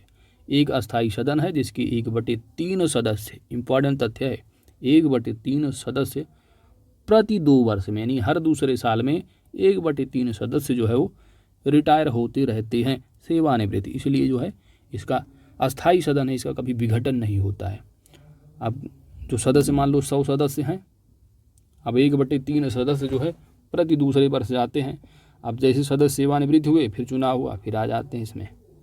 तो ये जो है अस्थाई सदन है, इसका कभी विघटन नहीं होता है, ठीक है। चलो अगला पॉइंट है कि प्रत्येक सदस्य का कार्यकाल 6 वर्ष का होता है। राज्य यानी कि जो विधान परिषद होता है, इस सदन यानी विधान परिषद का सदस्य होने के लिए आवश्यक क्या है कि वो भारत का नागरिक होना चाहिए, 30 वर्ष की आयु पूरा कर चुका हो। विधानमंडल के लिए कितना है, यानी एमएलए बनने के लिए 25 वर्ष, ठीक है। और निर्धारित प्रारूप के अनुसार जो है वो शपथ ग्रहण करता है, ठीक है। निर्धारित प्रारूप दैट इज शेड्यूल 3 अनुसूची 3 के तहत। अगला जो पॉइंट है दोस्तों, विधान परिषद के सदस्य अपने ही सदस्यों में से एक सभापति और एक उपसभापति का चुनाव भी करते हैं। ठीक है, विधान परिषद के सदस्य अपने ही सदस्यों में से एक सभापति, जैसे आप सेंटर में देखते हैं जो राज्यसभा होता है तो राज्यसभा के जो सभापति होते हैं वो उपराष्ट्रपति ही तो होते हैं। अब यहाँ पर देखा जाए तो सभापति जो है इन्हीं विधान परिषद सदस्यों में से चुने जाते हैं, सभापति और उपसभापति। चलिए अगला जो तथ्य है वो है विधानसभा से रिलेटेड। तो विधानसभा निम्न सदन या सामान्य सभा भी कहा जाता है, यानी जो राज्य विधानमंडल है जिसमें कि एमएलए लोग बैठते हैं जाकर के, राज्य विधान सभा जो होती है उसे निम्न सदन भी कहा जाता है। जैसे कि लोकसभा को सेंटर में देखेंगे उसको भी निम्न सदन कहा जाता है। तो भारतीय संविधान की अनुच्छेद 170 के अनुसार विधानसभाओं में 60 से कम और 500 से अधिक सदस्य नहीं हो सकते हैं। ठीक है, तो यह इम्पॉर्टेंट तथ्य है, यहाँ से एग्जाम में क्वेश्चन बनता है। तो याद रखना है विधानसभा में मैक्सिमम सीटों की जो संख्या है वह 500 है और निम्नतम यानी जो मिनिमम संख्या है वो कितनी है, 60 है। ठीक है, यह इंपॉर्टेंट तथ्य है, एग्जाम क्या पीसीएस में भी ऐसे क्वेश्चन पूछे जा चुके हैं। ठीक है, चलिए अगला पॉइंट है कि वर्तमान में अपने प्रदेश यानी उत्तर प्रदेश की जो विधानसभा में सदस्यों की जो कुल संख्या है वह 404 है, जिसमें कि 403 निर्वाचित हैं, एक एंग्लो इंडियन मनोनीत हैं। ये सदस्य राज्य विधानसभा में क्षेत्रों के वयस्क यानी 18 वर्ष या ऊपर जिनकी आयु होती है उनके मतों से प्रत्यक्ष रूप से चुने जाते हैं। सिंपल सी बात है, जो विधायक चुन के आते हैं इसमें जो मतदान करने वाले होते हैं जिनकी 18 साल उम्र हो गई या इससे अधिक, वही लोग इनके चुनकर जो है एमएलए बनाते हैं और यही एमएलए आकर के राज्य विधान मंडल में जो है वो बैठते हैं। ठीक है, लखनऊ में। चलिए अब बात आती है कि विधानसभा का सदस्य यानी जो मेंबर ऑफ लेजिस्लेटिव असेंबली है, यानी जो एमएलए चुने जाने के लिए क्या क्या ज़रूरी है कि अगर आप विधायकी का चुनाव लड़ना चाह रहे हैं तो पहला नंबर तो आप भारत की नागरिक हों और आपकी उम्र जो है कम से कम 25 साल कंप्लीट हो गई हो। ठीक है, 25 साल से कम आयु ना हो, 25 साल से अधिक होनी चाहिए या 25 साल। ठीक है, 25 वर्ष से कम आयु यानी 25 साल हो या उससे अधिक हो तो आप विधायकी का चुनाव लड़ सकते हैं। निर्धारित प्रारूप के अनुसार आप शपथ ग्रहण करता हो। ठीक है, तो ये सारी चीज़ें हैं। इन अर्हताओं के अतिरिक्त यानी इस योग्यता के अतिरिक्त जो है उसमें निम्न बातें जो है नहीं होनी चाहिए। पहला नंबर तो अगर आप भारत की नागरिक हैं और आपकी उम्र जो है 25 साल है तो आप चुनाव लड़ सकते हैं, बशर्ते कि आप दिवालिया न हों। ठीक है, और विकृत चित्त ना हो, मन जो है अच्छा हो, कोई लाभ का पद धारण ना करता हो, कोई लाभ का पद धारण ना करता हो एवं भारत की नागरिकता ना खो दिया हो। ठीक है, यानी भारत का नागरिक तो होना ही चाहिए। देखिए पॉलिटी में जो डिटेल में पढ़ेंगे आर्टिकल नंबर 102 में जो डिफाइन किया गया है कि किस में लाभ पद आते हैं किस में नहीं आते हैं लाभ के लिए। ठीक है, तो ये एक्चुअली जो है आर्टिकल नंबर 102 से पावर दी गई है पार्लियामेंट को। अब पार्लियामेंट डिसाइड करता है कि लाभ के पद कौन है और कौन नहीं है। ठीक है, तो इतना समझिए कि लाभ का पद धारण ना करता हो, दिवालिया न हो, विकृत मानसिकता ना हो, उसकी कोई लाभ का पद धारण न करता हो, भारत की नागरिकता ना खो दिया हो, अगर उसकी उम्र 25 साल या उससे अधिक है तो एमएलए का चुनाव लड़ सकता है। That's it. आगे चलते हैं। चलिए अगला पॉइंट है कि सदस्य चुने जाने के बाद यानी विधायक बनने के बाद और पद ग्रहण करने से पहले प्रत्येक सदस्य को राज्यपाल या उसका प्रतिनिधि तीसरी अनुसूची यानी शेड्यूल 3 के हिसाब से जो है वो शपथ ग्रहण करता है। अगला पॉइंट है दोस्तों कि राज्य विधानसभा में एक अध्यक्ष और एक उपाध्यक्ष होते हैं जिन्हें नई विधानसभा की सदस्यों द्वारा अपने में से ही चुना जाता है। यानी जो राज्यसभा की विधानसभा यानी विधानसभा अध्यक्ष आप बोल सकते हैं। ठीक है, विधानसभा अध्यक्ष। तो विधानसभा अध्यक्ष जैसे कि वर्तमान में यूपी की बात की जाए तो हृदय नारायण दीक्षित हैं।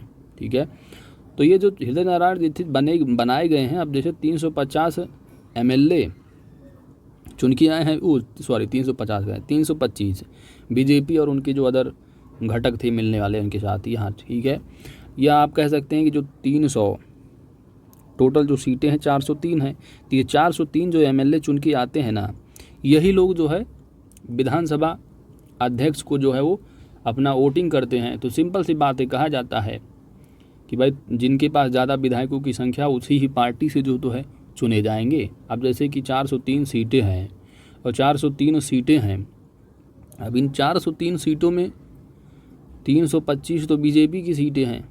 तो आप देखेंगे इनडायरेक्टली तो बीजेपी के ही हैं वो, लेकिन अगर आप कॉन्स्टिट्यूशनल प्रशासनिक भाषा में बात करेंगे तो वह पूरे जो है चीर को हेड कर रहे हैं, यानी 403 मेंबर के वो पूरे अध्यक्ष हैं। समझ रहे हैं? तो बस ये ऊपर ऊपर समझिए कि कहने का मतलब जो है वो आप समझ रहे हैं। चलिए, जैसे कि ये प्रधान चुने जाते हैं तो पूरे गांव के प्रधान हो जाते हैं, समझ रहे हैं। लेकिन वोटिंग कौन देता है कौन नहीं देता, वोट तो वोट का मामला होता है, लेकिन जो है सब लोग जानते हैं कौन किसको वोट दिया है, ये तो सब जानते ही। चलिए, राज्य विधानसभा में एक अध्यक्ष और एक उपाध्यक्ष होते हैं जिनके नई विधानसभा सदस्यों द्वारा अपने में से ही चुना जाता है। आप समझ रहे हैं। चलिए आगे चलते हैं। समितियाँ, ठीक है, समितियों से संबंधित तथ्य क्या है? तो सदनों के पास इतना समय और सुविधाएं नहीं होती हैं कि वह प्रत्येक मामले पर गहनता से विचार कर सके। अतः सदनों में विभिन्न परियोजनों के लिए समितियां बनाने की आवश्यकता है। ये व्यवस्था बताई गई है, ठीक है, व्यवस्था की गई है। और कुछ समितियां दोनों सदनों की अलग अलग तो कुछ संयुक्त रूप से होती हैं, ठीक है। तो जैसे कि पार्लियामेंट कमेटी होती है, बनाई जाती है, ठीक है। अब जैसे पार्लियामेंट कमेटी में सबसे ज़्यादा पूछा जाता है कि सबसे ज़्यादा सदनों की संख्या कितने होती है, प्राक्कलन समिति में, ठीक है, सबसे ज़्यादा। इसी तरह यहाँ समझिए कि विधानसभा में भी जो है समितियाँ बनाई जाती हैं जिसमें कि पॉलिसी वगैरह कुछ बिल वगैरह आता है। अगर वहाँ पर बहस होती है तो जाती है कमेटी के पास में, फिर निर्धारण होता है। ये सारी चीज़ें बस ऊपर ऊपर समझिए, पॉलिटी जब होगा डिटेल में देखा जाएगा। चलिए, तो आप समझिए यहाँ पर जो समितियाँ हो बनाने की व्यवस्था है। कुछ समितियाँ दोनों सदनों की अलग अलग होती हैं तो कुछ संयुक्त रूप से दोनों वहाँ पर कार्य करती हैं। नेता विरोधी दल इंपॉर्टेंट तथ्य है ये। नेता विरोधी दल तो राज्य विधानसभा में दूसरी सबसे बड़ी जो पार्टी होती है वह आप कह सकते हैं विपक्ष, ठीक है। तो नेता विरोधी दल वही होते हैं। जैसे कि आप जानेंगे कि उत्तर प्रदेश की अगर बात की जाए तो उत्तर प्रदेश में जो 325 सीटें तो बीजेपी है 403 में, और 47 सीटें जो है वो सपा की हैं। वहीं पर 19 सीटें बसपा की हैं, इस तरह, ठीक है। तो 47 सीट वाली यानी सबसे बड़ी जो पार्टी है विपक्ष की, वो कौन सी है? तो सपा है, ठीक है। तो नेता विरोधी दल। अब यहाँ आइए थोड़ा यहाँ का देखते हैं इसमें कितना क्या होना चाहिए, ठीक है। अब जो नेता विरोधी दल होते हैं ना, यानी सबसे पार्टी जो विपक्ष की सबसे बड़ी पार्टी होती है, नेता विरोधी दल जो होते हैं उनको किस स्तर का जो है सुविधाएं प्रदान होती है? आप देखिए यहाँ पर राज्य के कैबिनेट स्तर के मंत्री के समान जो है वो सुविधाएं प्रदान की जाती हैं। सचिवालय तो राज्य विधानमंडल के दोनों सदनों के पृथक पृथक अपने सचिवालय और सचिव होते हैं, और उनकी कार्यप्रणाली राज्य सरकार की अन्य सचिवालय और सचिवों से पूर्णतः जो है वो स्वतंत्र होती है। तो राज्य विधानमंडल के आप देखेंगे जैसे कि विधानसभा सचिवालय उत्तर प्रदेश का बापू भवन है। इसके पहले आप देखे होंगे वैकेंसी भी उत्तर प्रदेश में आई कि विधान परिषद सचिवालय में वैकेंसी निकली है, ठीक है। तो ये सर आप समझिए, ठीक है। तो अलग अलग जो है वो सचिवालय होते हैं राज्य विधानमंडल और विधान परिषद के, ठीक है। तो चलिए, एग्जाम के पॉइंट ऑफ व्यू से आप यहाँ पर इतना समझिए कि जो जैसे कि नेता विरोधी दल हैं तो उनको किस तरह जो है वो किसके समान जो है सुविधाएं प्रदान होती हैं। तो एग्ज़ाम में अगर आता है तो आपको जो ऑप्शन मिलेगा राज्य की कैबिनेट स्तर के मंत्री के समान। तो इस तरह के क्वेश्चन पुटअप होते हैं एग्जाम में। चलिए, अगला जो तथ्य रिलेटेड है वो आपका है न्यायपालिका से। तो उत्तर प्रदेश में न्याय प्रशासन के शीर्ष पर एक उच्च न्यायालय है जिसके नियंत्रण में अनेक अधीनस्थ न्यायालय होते हैं, जैसे कि जिला न्यायालय, पारिवारिक न्यायालय। अब उत्तर प्रदेश में देखेंगे तो उच्च न्यायालय कौन सा है? हाई कोर्ट जो है वो इलाहाबाद यानी प्रयागराज का है। इसका खंडपीठ भी है लखनऊ में, ठीक है। तो इसके अंडर में जिला न्यायालय आते हैं, पारिवारिक न्यायालय आते हैं, और उत्तर प्रदेश के राज्य विधिक सेवा प्राधिकरण, इन जो सिविल जज होते हैं, ठीक है, और विधिक सेवा समितियां, ये सभी जो है वो उच्च न्यायालय के अधीन आती हैं। उच्च न्यायालय उत्तर प्रदेश के उच्च न्यायालय का जो मुख्य पीठ है वो इलाहाबाद यानी प्रयागराज, और खंडपीठ लखनऊ में स्थित है। इलाहाबाद उच्च न्यायालय की स्थापना कब हुई थी? तो वर्ष 1866 ईस्वी में हुई थी। वर्तमान में इलाहाबाद उच्च न्यायालय के मुख्य न्यायाधीश सॉरी यहाँ पर जो न्यायाधीशों की जो स्वीकृति संख्या है 160 है। और कितने जो है वो सबसे ज़्यादा याद रखना कि सबसे ज़्यादा जो पूरे भारत में उच्च न्यायालयों की संख्या है वो सबसे ज़्यादा किस में है, तो ये जो उत्तर प्रदेश का अपना हाई कोर्ट है प्रयागराज का, इलाहाबाद का, यहाँ पर जो है वो सबसे ज़्यादा जो है वो न्यायाधीशों की संख्या है। ठीक है, अब जैसे इलाहाबाद, तो इलाहाबाद में जो मुख्य न्यायाधीश अभी हम लोग पढ़ कर के आ रहे हैं क्या था, तो सबसे ज़्यादा जो था वो सबसे इसके जो चीफ जस्टिस हैं प्रयागराज के वो हैं कौन से, न्यायमूर्ति यमियन भंडारी थे। ठीक है, यही तो पढ़ के आ रहे हैं हम। तो ये सारी चीज़ें वर्तमान परिप्रेक्ष्य से रिलेटेड हैं। चलिए आगे चलते हैं। तो याद जरूर रखना है दोस्तों, स्वीकृति संख्या कितनी है, तो 160 है। उच्च न्यायालय के न्यायाधीशों की नियुक्ति राष्ट्रपति के द्वारा की जाती है। किसके द्वारा, अगर एग्जाम में आ गया कि उच्च न्यायालय के न्यायाधीशों की जो नियुक्ति है वह किसके द्वारा की जाती है, ऑप्शन दे दिया राज्यपाल, राष्ट्रपति, प्रधानमंत्री या मुख्यमंत्री, तो आपका आंसर क्या होगा, राष्ट्रपति होगा, नहीं तो राज्यपाल लगा के चले आए। ठीक है, चलिए उच्च न्यायालय के न्यायाधीशों की नियुक्ति की जो आयु है वह 62 वर्ष की आयु तक के लिए की जाती है। न्यायाधीश नियुक्त होने के लिए आवश्यक है कि वो भारत का नागरिक हो और कम से कम 10 वर्ष तक किसी न्यायिक पद पर कार्य किया हो या इतने वर्ष उसने उच्च न्यायालय में अधिवक्ता यानी वकालत के रूप में कार्य किया हो 10 साल तक। भारत का नागरिक 10 साल तक वकालत किया हो। नियुक्ति के बाद यानी जो हाई कोर्ट के न्यायाधीश नियुक्त होते हैं, नियुक्ति के बाद राज्यपाल द्वारा जो है वो शपथ दिलाया जाता है। ठीक है, तो याद रखना नियुक्ति जो की जाती है उच्च न्यायालय के न्यायाधीश की वह राष्ट्रपति के द्वारा की जाती है, लेकिन अगर शपथ किसके द्वारा दिलाया जाता है, राज्यपाल के द्वारा। तो ये इंपॉर्टेंट तथ्य हैं, याद रखना। अगला पॉइंट है आपका जिला न्यायालय। तो डिस्ट्रिक्ट जो कोर्ट होते हैं उनके बारे में कहा जा रहा है कि जिला न्यायालय उत्तर प्रदेश को 75 न्यायिक जिलों में बांटा गया है, यानी जितने ज़िले हैं उतने न्यायालय हैं, और जिनमें प्रत्येक जिले का नियंत्रण एक जिला न्यायाधीश के अधीन होता है, जिला जज। ठीक है, जिला जज के अतिरिक्त जिले स्तर का एक और न्यायाधीश जिला सेशन जज भी होता है। इन दोनों जजों की नियुक्ति जो है वह उच्च न्यायालय के परामर्श से राज्यपाल के द्वारा की जाती है, याद रखना।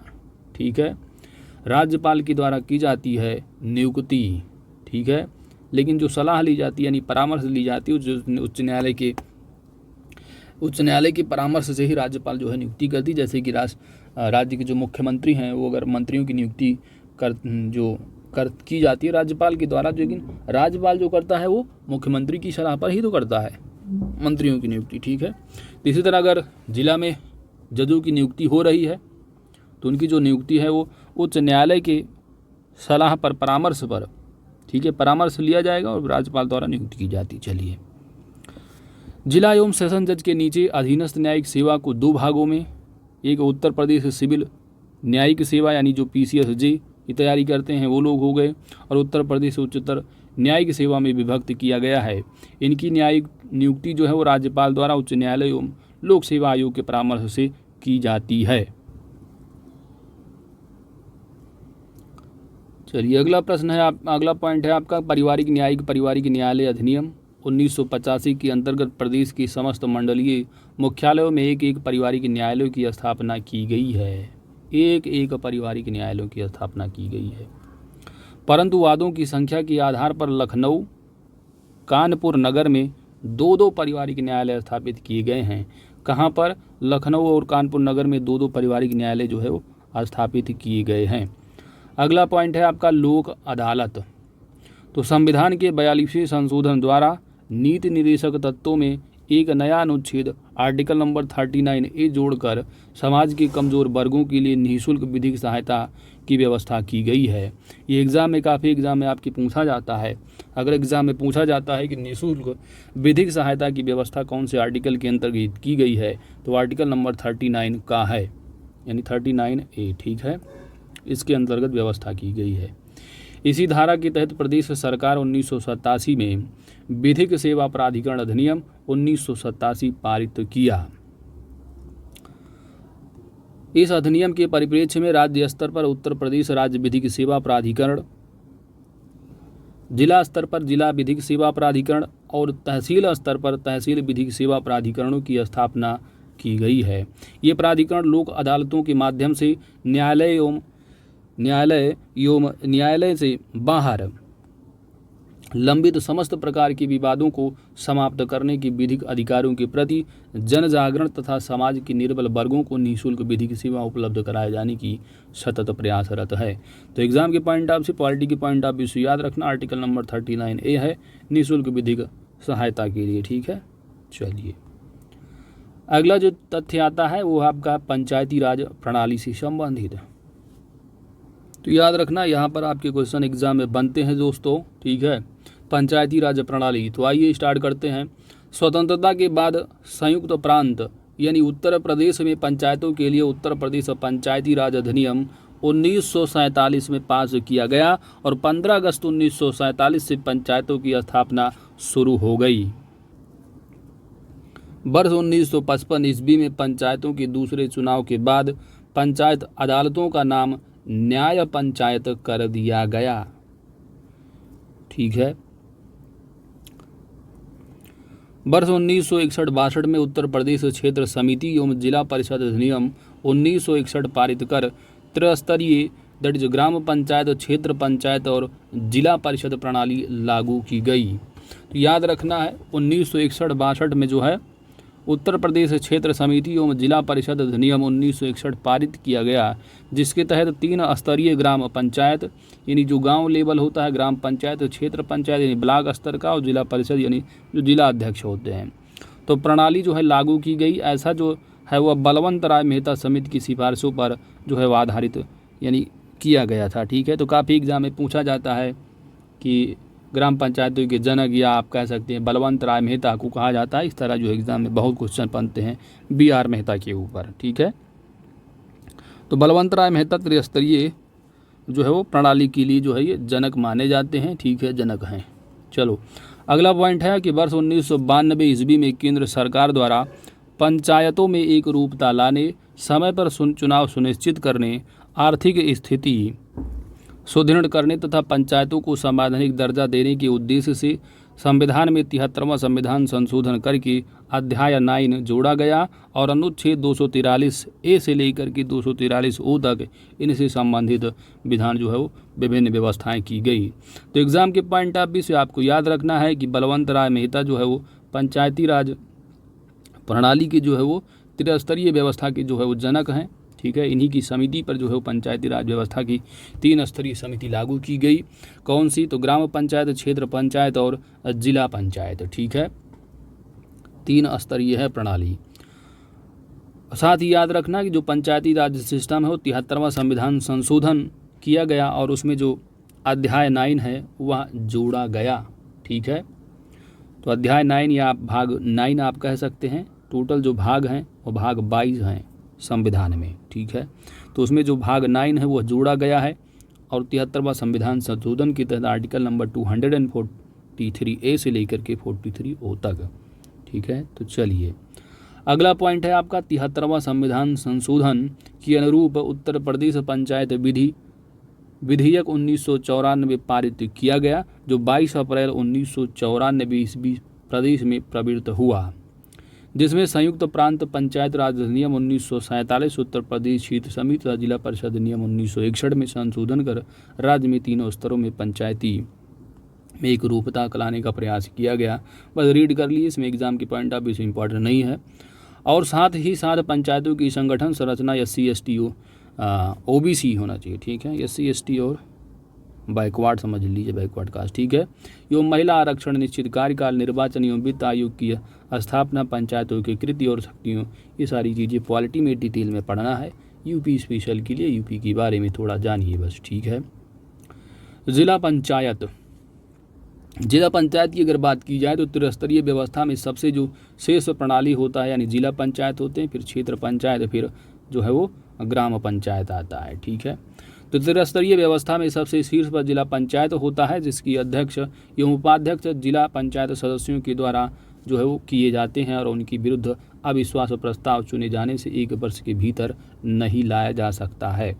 अब जैसे कि अभी हाल ही में जो चुनाव हुए थे उत्तर प्रदेश में, काफ़ी हुड़दंग मचा था और जिला पंचायत अध्यक्ष और ब्लॉक प्रमुखों के चुनाव में। तो एक्चुअली जैसे कि गांव होते हैं तो गांव से जो व्यक्ति होते हैं उनमें से BDC बनते हैं। ठीक है, बीडीसी का चुनाव होता है, और यही जो डायरेक्ट यानी प्रत्यक्ष रूप से चुने जाते हैं जिला पंचायत सदस्य होते हैं।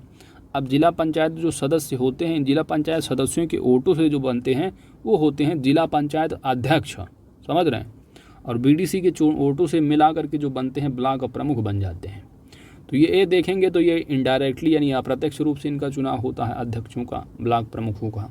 बीडीसी हो गए यानी ये आपके जिला पंचायत सदस्य, इनका प्रत्यक्ष रूप से चुनाव होता है।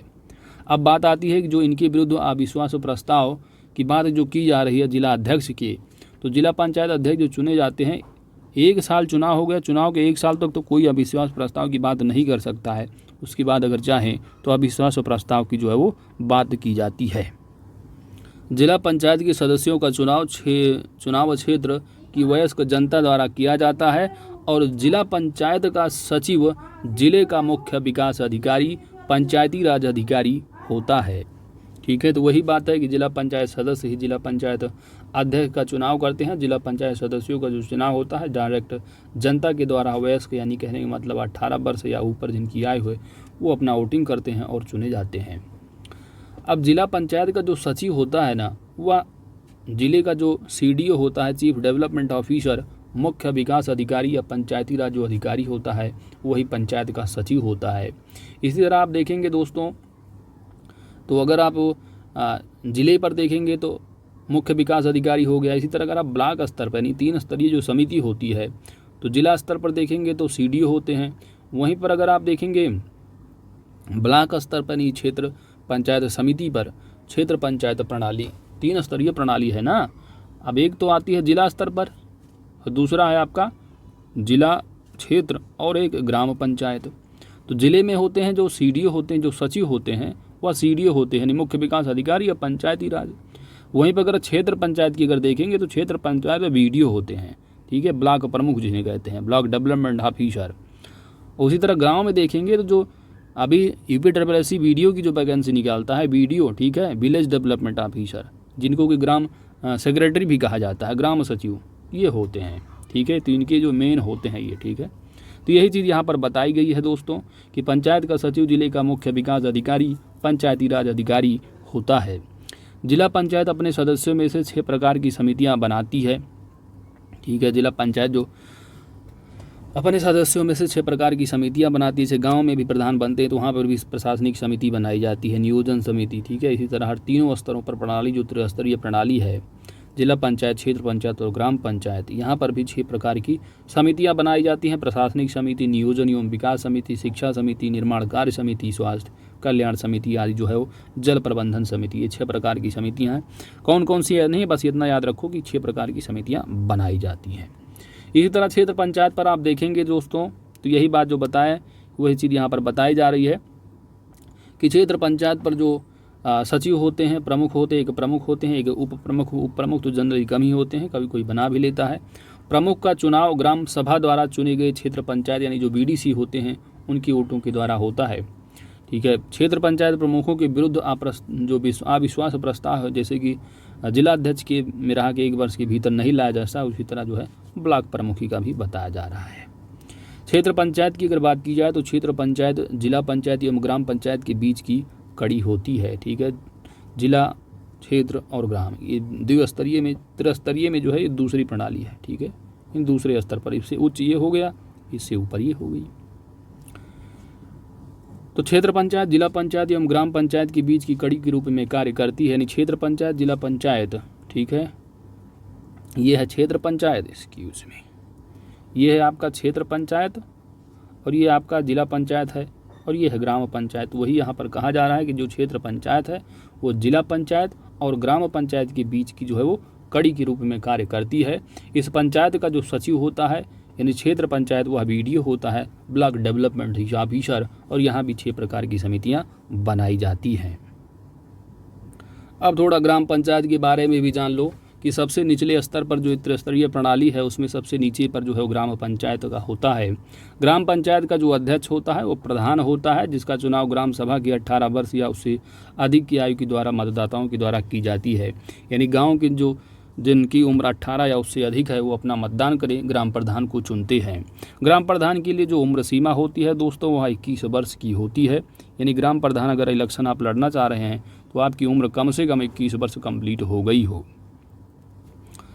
इस पंचायत का सचिव जो होता है ग्राम विकास अधिकारी यानी BDO होते हैं, जो UPSSC BDO समझ रहे हैं, विलेज डेवलपमेंट ऑफिसर। अब गांव में जो फंडिंग आ रही है ना, समझ रहे हैं, जो फंडिंग आती है वो BDO और प्रधान मिलकर ही जो है अपना फंड का वितरण करते हैं, आप समझ सकते हैं। ठीक है, चलिए इस पंचायत का सचिव, ठीक है, यहाँ भी 6 समितियाँ बनाई जाती हैं, जैसे कि जिला स्तर, ग्राम पंचायत और क्षेत्र पंचायत, 6। ठीक है, तो समिति याद रखना 6, बस काउंट रखना 6। चलिए नगर निकाय प्रणाली, अगला तथ्य क्या है, नगर निकाय प्रणाली से संबंधित। तो उत्तर प्रदेश में नगर स्वायत्त शासन की शुरुआत कब हुई है, वर्ष 1916 ईस्वी में, जबकि नगरों के लिए राज्य विधानमंडल द्वारा संयुक्त प्रांत टाउन एरिया अधिनियम 1916 और संयुक्त प्रांत नगर पालिका अधिनियम 1916 पारित किए गए। बस इतना याद रखना, नगर स्वायत्त शासन की शुरुआत कब हुई, 1916 में। ठीक है, इन दोनों अधिनियमों के परिप्रेक्ष्य में राज्य के प्रायः सभी नगरों में यथास्थिति नगर निगमें, नगर पालिका परिषदें, नगर क्षेत्र समितियां और अधिसूचित क्षेत्र समितियां स्थापित की गई हैं। संवैधानिकता के अभाव, नाजुक वित्तीय स्थिति आदि कारणों से ये निकाय समुचित ढंग से कार्य नहीं कर पा रहे थे। इसलिए 1993 ईस्वी में केंद्र सरकार द्वारा संविधान में एक संशोधन किया गया, 74वां संशोधन। उसको संशोधन करने के बाद एक नया अध्याय जोड़ा गया, यानी पार्ट, यानी भाग आप कहिएगा, भाग 9A जोड़ा गया। भाग 9 में क्या जोड़ा गया था, ग्राम पंचायत। इसमें क्या जोड़ा गया है, तो वह नगर पालिका। ठीक है, तो 9 का जोड़ा गया और अनुच्छेद 200P, ठीक है, 243A से लेकर के 243O तक क्या था, ग्राम पंचायत की जो है वो प्रोविज़न है, और 243P से लेकर के 243ZG तक जो है वो नगर पालिका से संबंधित जो प्रोविजंस हैं ये व्यवस्था की गई है आर्टिकल में। तो जो 74वां संविधान संशोधन है, इसके बाद उत्तर प्रदेश सरकार द्वारा उत्तर प्रदेश स्थानीय स्वशासन कानून अधिनियम 1994 नाम से एक नया कानून बनाया गया। इस अधिनियम में राज्य के संपूर्ण नगरीय क्षेत्र को 3 भागों में विभक्त किया गया है, लेकिन वर्तमान में आप देखेंगे तो यह 4 प्रकार के हैं। ठीक है, नगरों के प्रकार जो है वो 4 प्रकार के हैं, और नगरों के प्रकारों की जो घोषणा है वह कौन करता है, राज्यपाल करता है। ठीक है, तो नगर निगम की अगर बात की जाए तो नगर निगमों की रचना एक नगर प्रमुख यानी मेयर जो होते हैं और एक उप मेयर, वह 3 प्रकार के सभासदों से मिलकर जो है ये बनाया जाता है नगर निगम।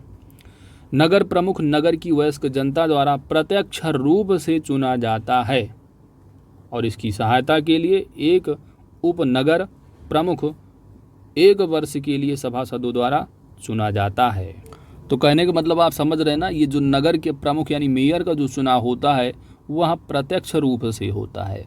बाकी जो हैं एक उप मेयर व 3 प्रकार के जो सभासद हैं, इसकी सहायता के लिए यानी जो मेयर हैं इनकी सहायता के लिए एक उपनगर प्रमुख चुने जाते हैं, और ये जो उपनगर प्रमुख हैं इनका जो चुनाव है वो सभासदों द्वारा जो है वो 1 वर्ष के लिए सभासदों द्वारा जो है वो किया जाता है।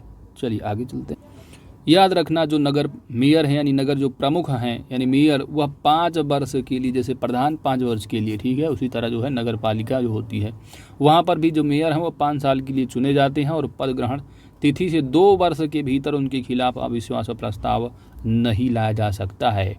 अब जैसे आपने देखा ब्लॉक प्रमुख और ये जिला पंचायत अध्यक्ष, इनके 1 वर्ष का रहा, लेकिन यहाँ पर 2 वर्ष की बात की जा रही है कि 2 वर्ष तक कोई अविश्वास प्रस्ताव जो है वो लाया नहीं जा सकता है। यदि 2 वर्ष के बाद अविश्वास प्रस्ताव लाया गया और वह पास नहीं हुआ तो उस तिथि से फिर 2 वर्ष तक जो है वो प्रस्ताव जो है नहीं लाया जा सकता अविश्वास। अब जैसे कि मान लो कि 1 जनवरी को ये बन गए मेयर, अभी 2 वर्ष तक, यानी कहने का मतलब आप 1 जनवरी 2020 को कोई बना तो 2 वर्ष तक यानी 1 जनवरी 2022 तक इनके खिलाफ कुछ नहीं लाया जा सकता अविश्वास प्रस्ताव। उसके बाद अगर मान लो आप लेके आते हैं 1 जनवरी 2022 को अविश्वास प्रस्ताव पारित नहीं हुआ तो फिर आप 2 साल वेट करिए, समझ रहे हैं। चलिए अब मान लीजिए यहीं पर थोड़ा अगर एग्जामिनर थोड़ा टफ बनाना चाहे, अब पूछ ले एग्ज़ाम में कि जो नगर प्रमुख होता है उसके एक कार्यकाल में कितनी बार उसके खिलाफ अविश्वास प्रस्ताव लाया जा सकता है, तो पहला नंबर 5 वर्ष के लिए बनता है। अब 5 वर्ष के लिए बना तो 2 साल तक कोई अविश्वास प्रस्ताव नहीं, तो 2 साल इसका ऐसे ही बीत गया। अगर एक बार लेके आए अविश्वास प्रस्ताव और वो पारित नहीं हुआ तो 2 साल और बीत गया। 2 साल बाद क्या 5 साल ख़त्म ही हो जाएगा। तो आप कह सकते हैं कि हाँ 2 बार जो है वो लाया जा सकता है, समझ रहे हैं। 2 बार क्या, 2 साल ये हो गया, 2 साल बाद मान लो ये चला रहे 2 2 4 हो गया, फिर लेके आया विश्वास प्रस्ताव, कहने मतलब 2 बार जो है वो लाया जा सकता है, ठीक है। चलो वैसे ऐसे पूछेंगे नहीं एग्जाम में, मान लो बहुत टफ बनाने की कोशिश करें, गणित का खेल खेलें तो पूछ सकते। चलो वैसे भी ऐसे पूछा नहीं गया है, मैं होता तो बना देता बस। चलो आगे, सभासदों में 3 प्रकार के सभासद होते हैं। सभासदों में कितने प्रकार के सभासद होते हैं? 3 प्रकार के, निर्वाचित, मनोनीत और पदेन। निर्वाचित सदस्य प्रत्येक वार्ड से एक एक चुने जाते हैं, जिनके लिए आवश्यक है उनका नाम निर्वाचक सूची में हो, समझ रहे हैं। जो निर्वाचित हैं उनका नाम जो है वो निर्वाचित सदस्य प्रत्येक वार्ड से एक एक चुने जाते हैं, और ये आवश्यक है अगर उनको चुना जाना है तो जहाँ निर्वाचन क्षेत्र उस निर्वाचक सूची में उनका नाम भी होना जरूरी है। इसके साथ ही साथ 21 वर्ष से कम उनकी आयु ना हो तथा विधानमंडल का सदस्य होने की योग्यता रखता हो, ठीक है। ठीक है, तो ये याद रखना। अब कुछ लोग कुछ ज़्यादा दिमाग लगाएंगे, कहेंगे विधानमंडल की सदस्य होने की योग्यता तो 25 वर्ष है, यहाँ 21 है, तो ऑलरेडी यहाँ पर 21 वर्ष बता दी गई उम्र। उसके अलावा जो बचते हैं विधानमंडल की सदस्य होने की योग्यता वो भी रखता हो, ठीक है। तो कन्फ्यूज नहीं होना, आगे चलते हैं। अगला पॉइंट है आपका नगर पालिका परिषद। तो नगर पालिका परिषद की रचना एक अध्यक्ष जो कि प्रत्यक्ष रूप से निर्वाचित होता है, साथ ही एक उपाध्यक्ष जो कि अप्रत्यक्ष रूप से निर्वाचित होता है।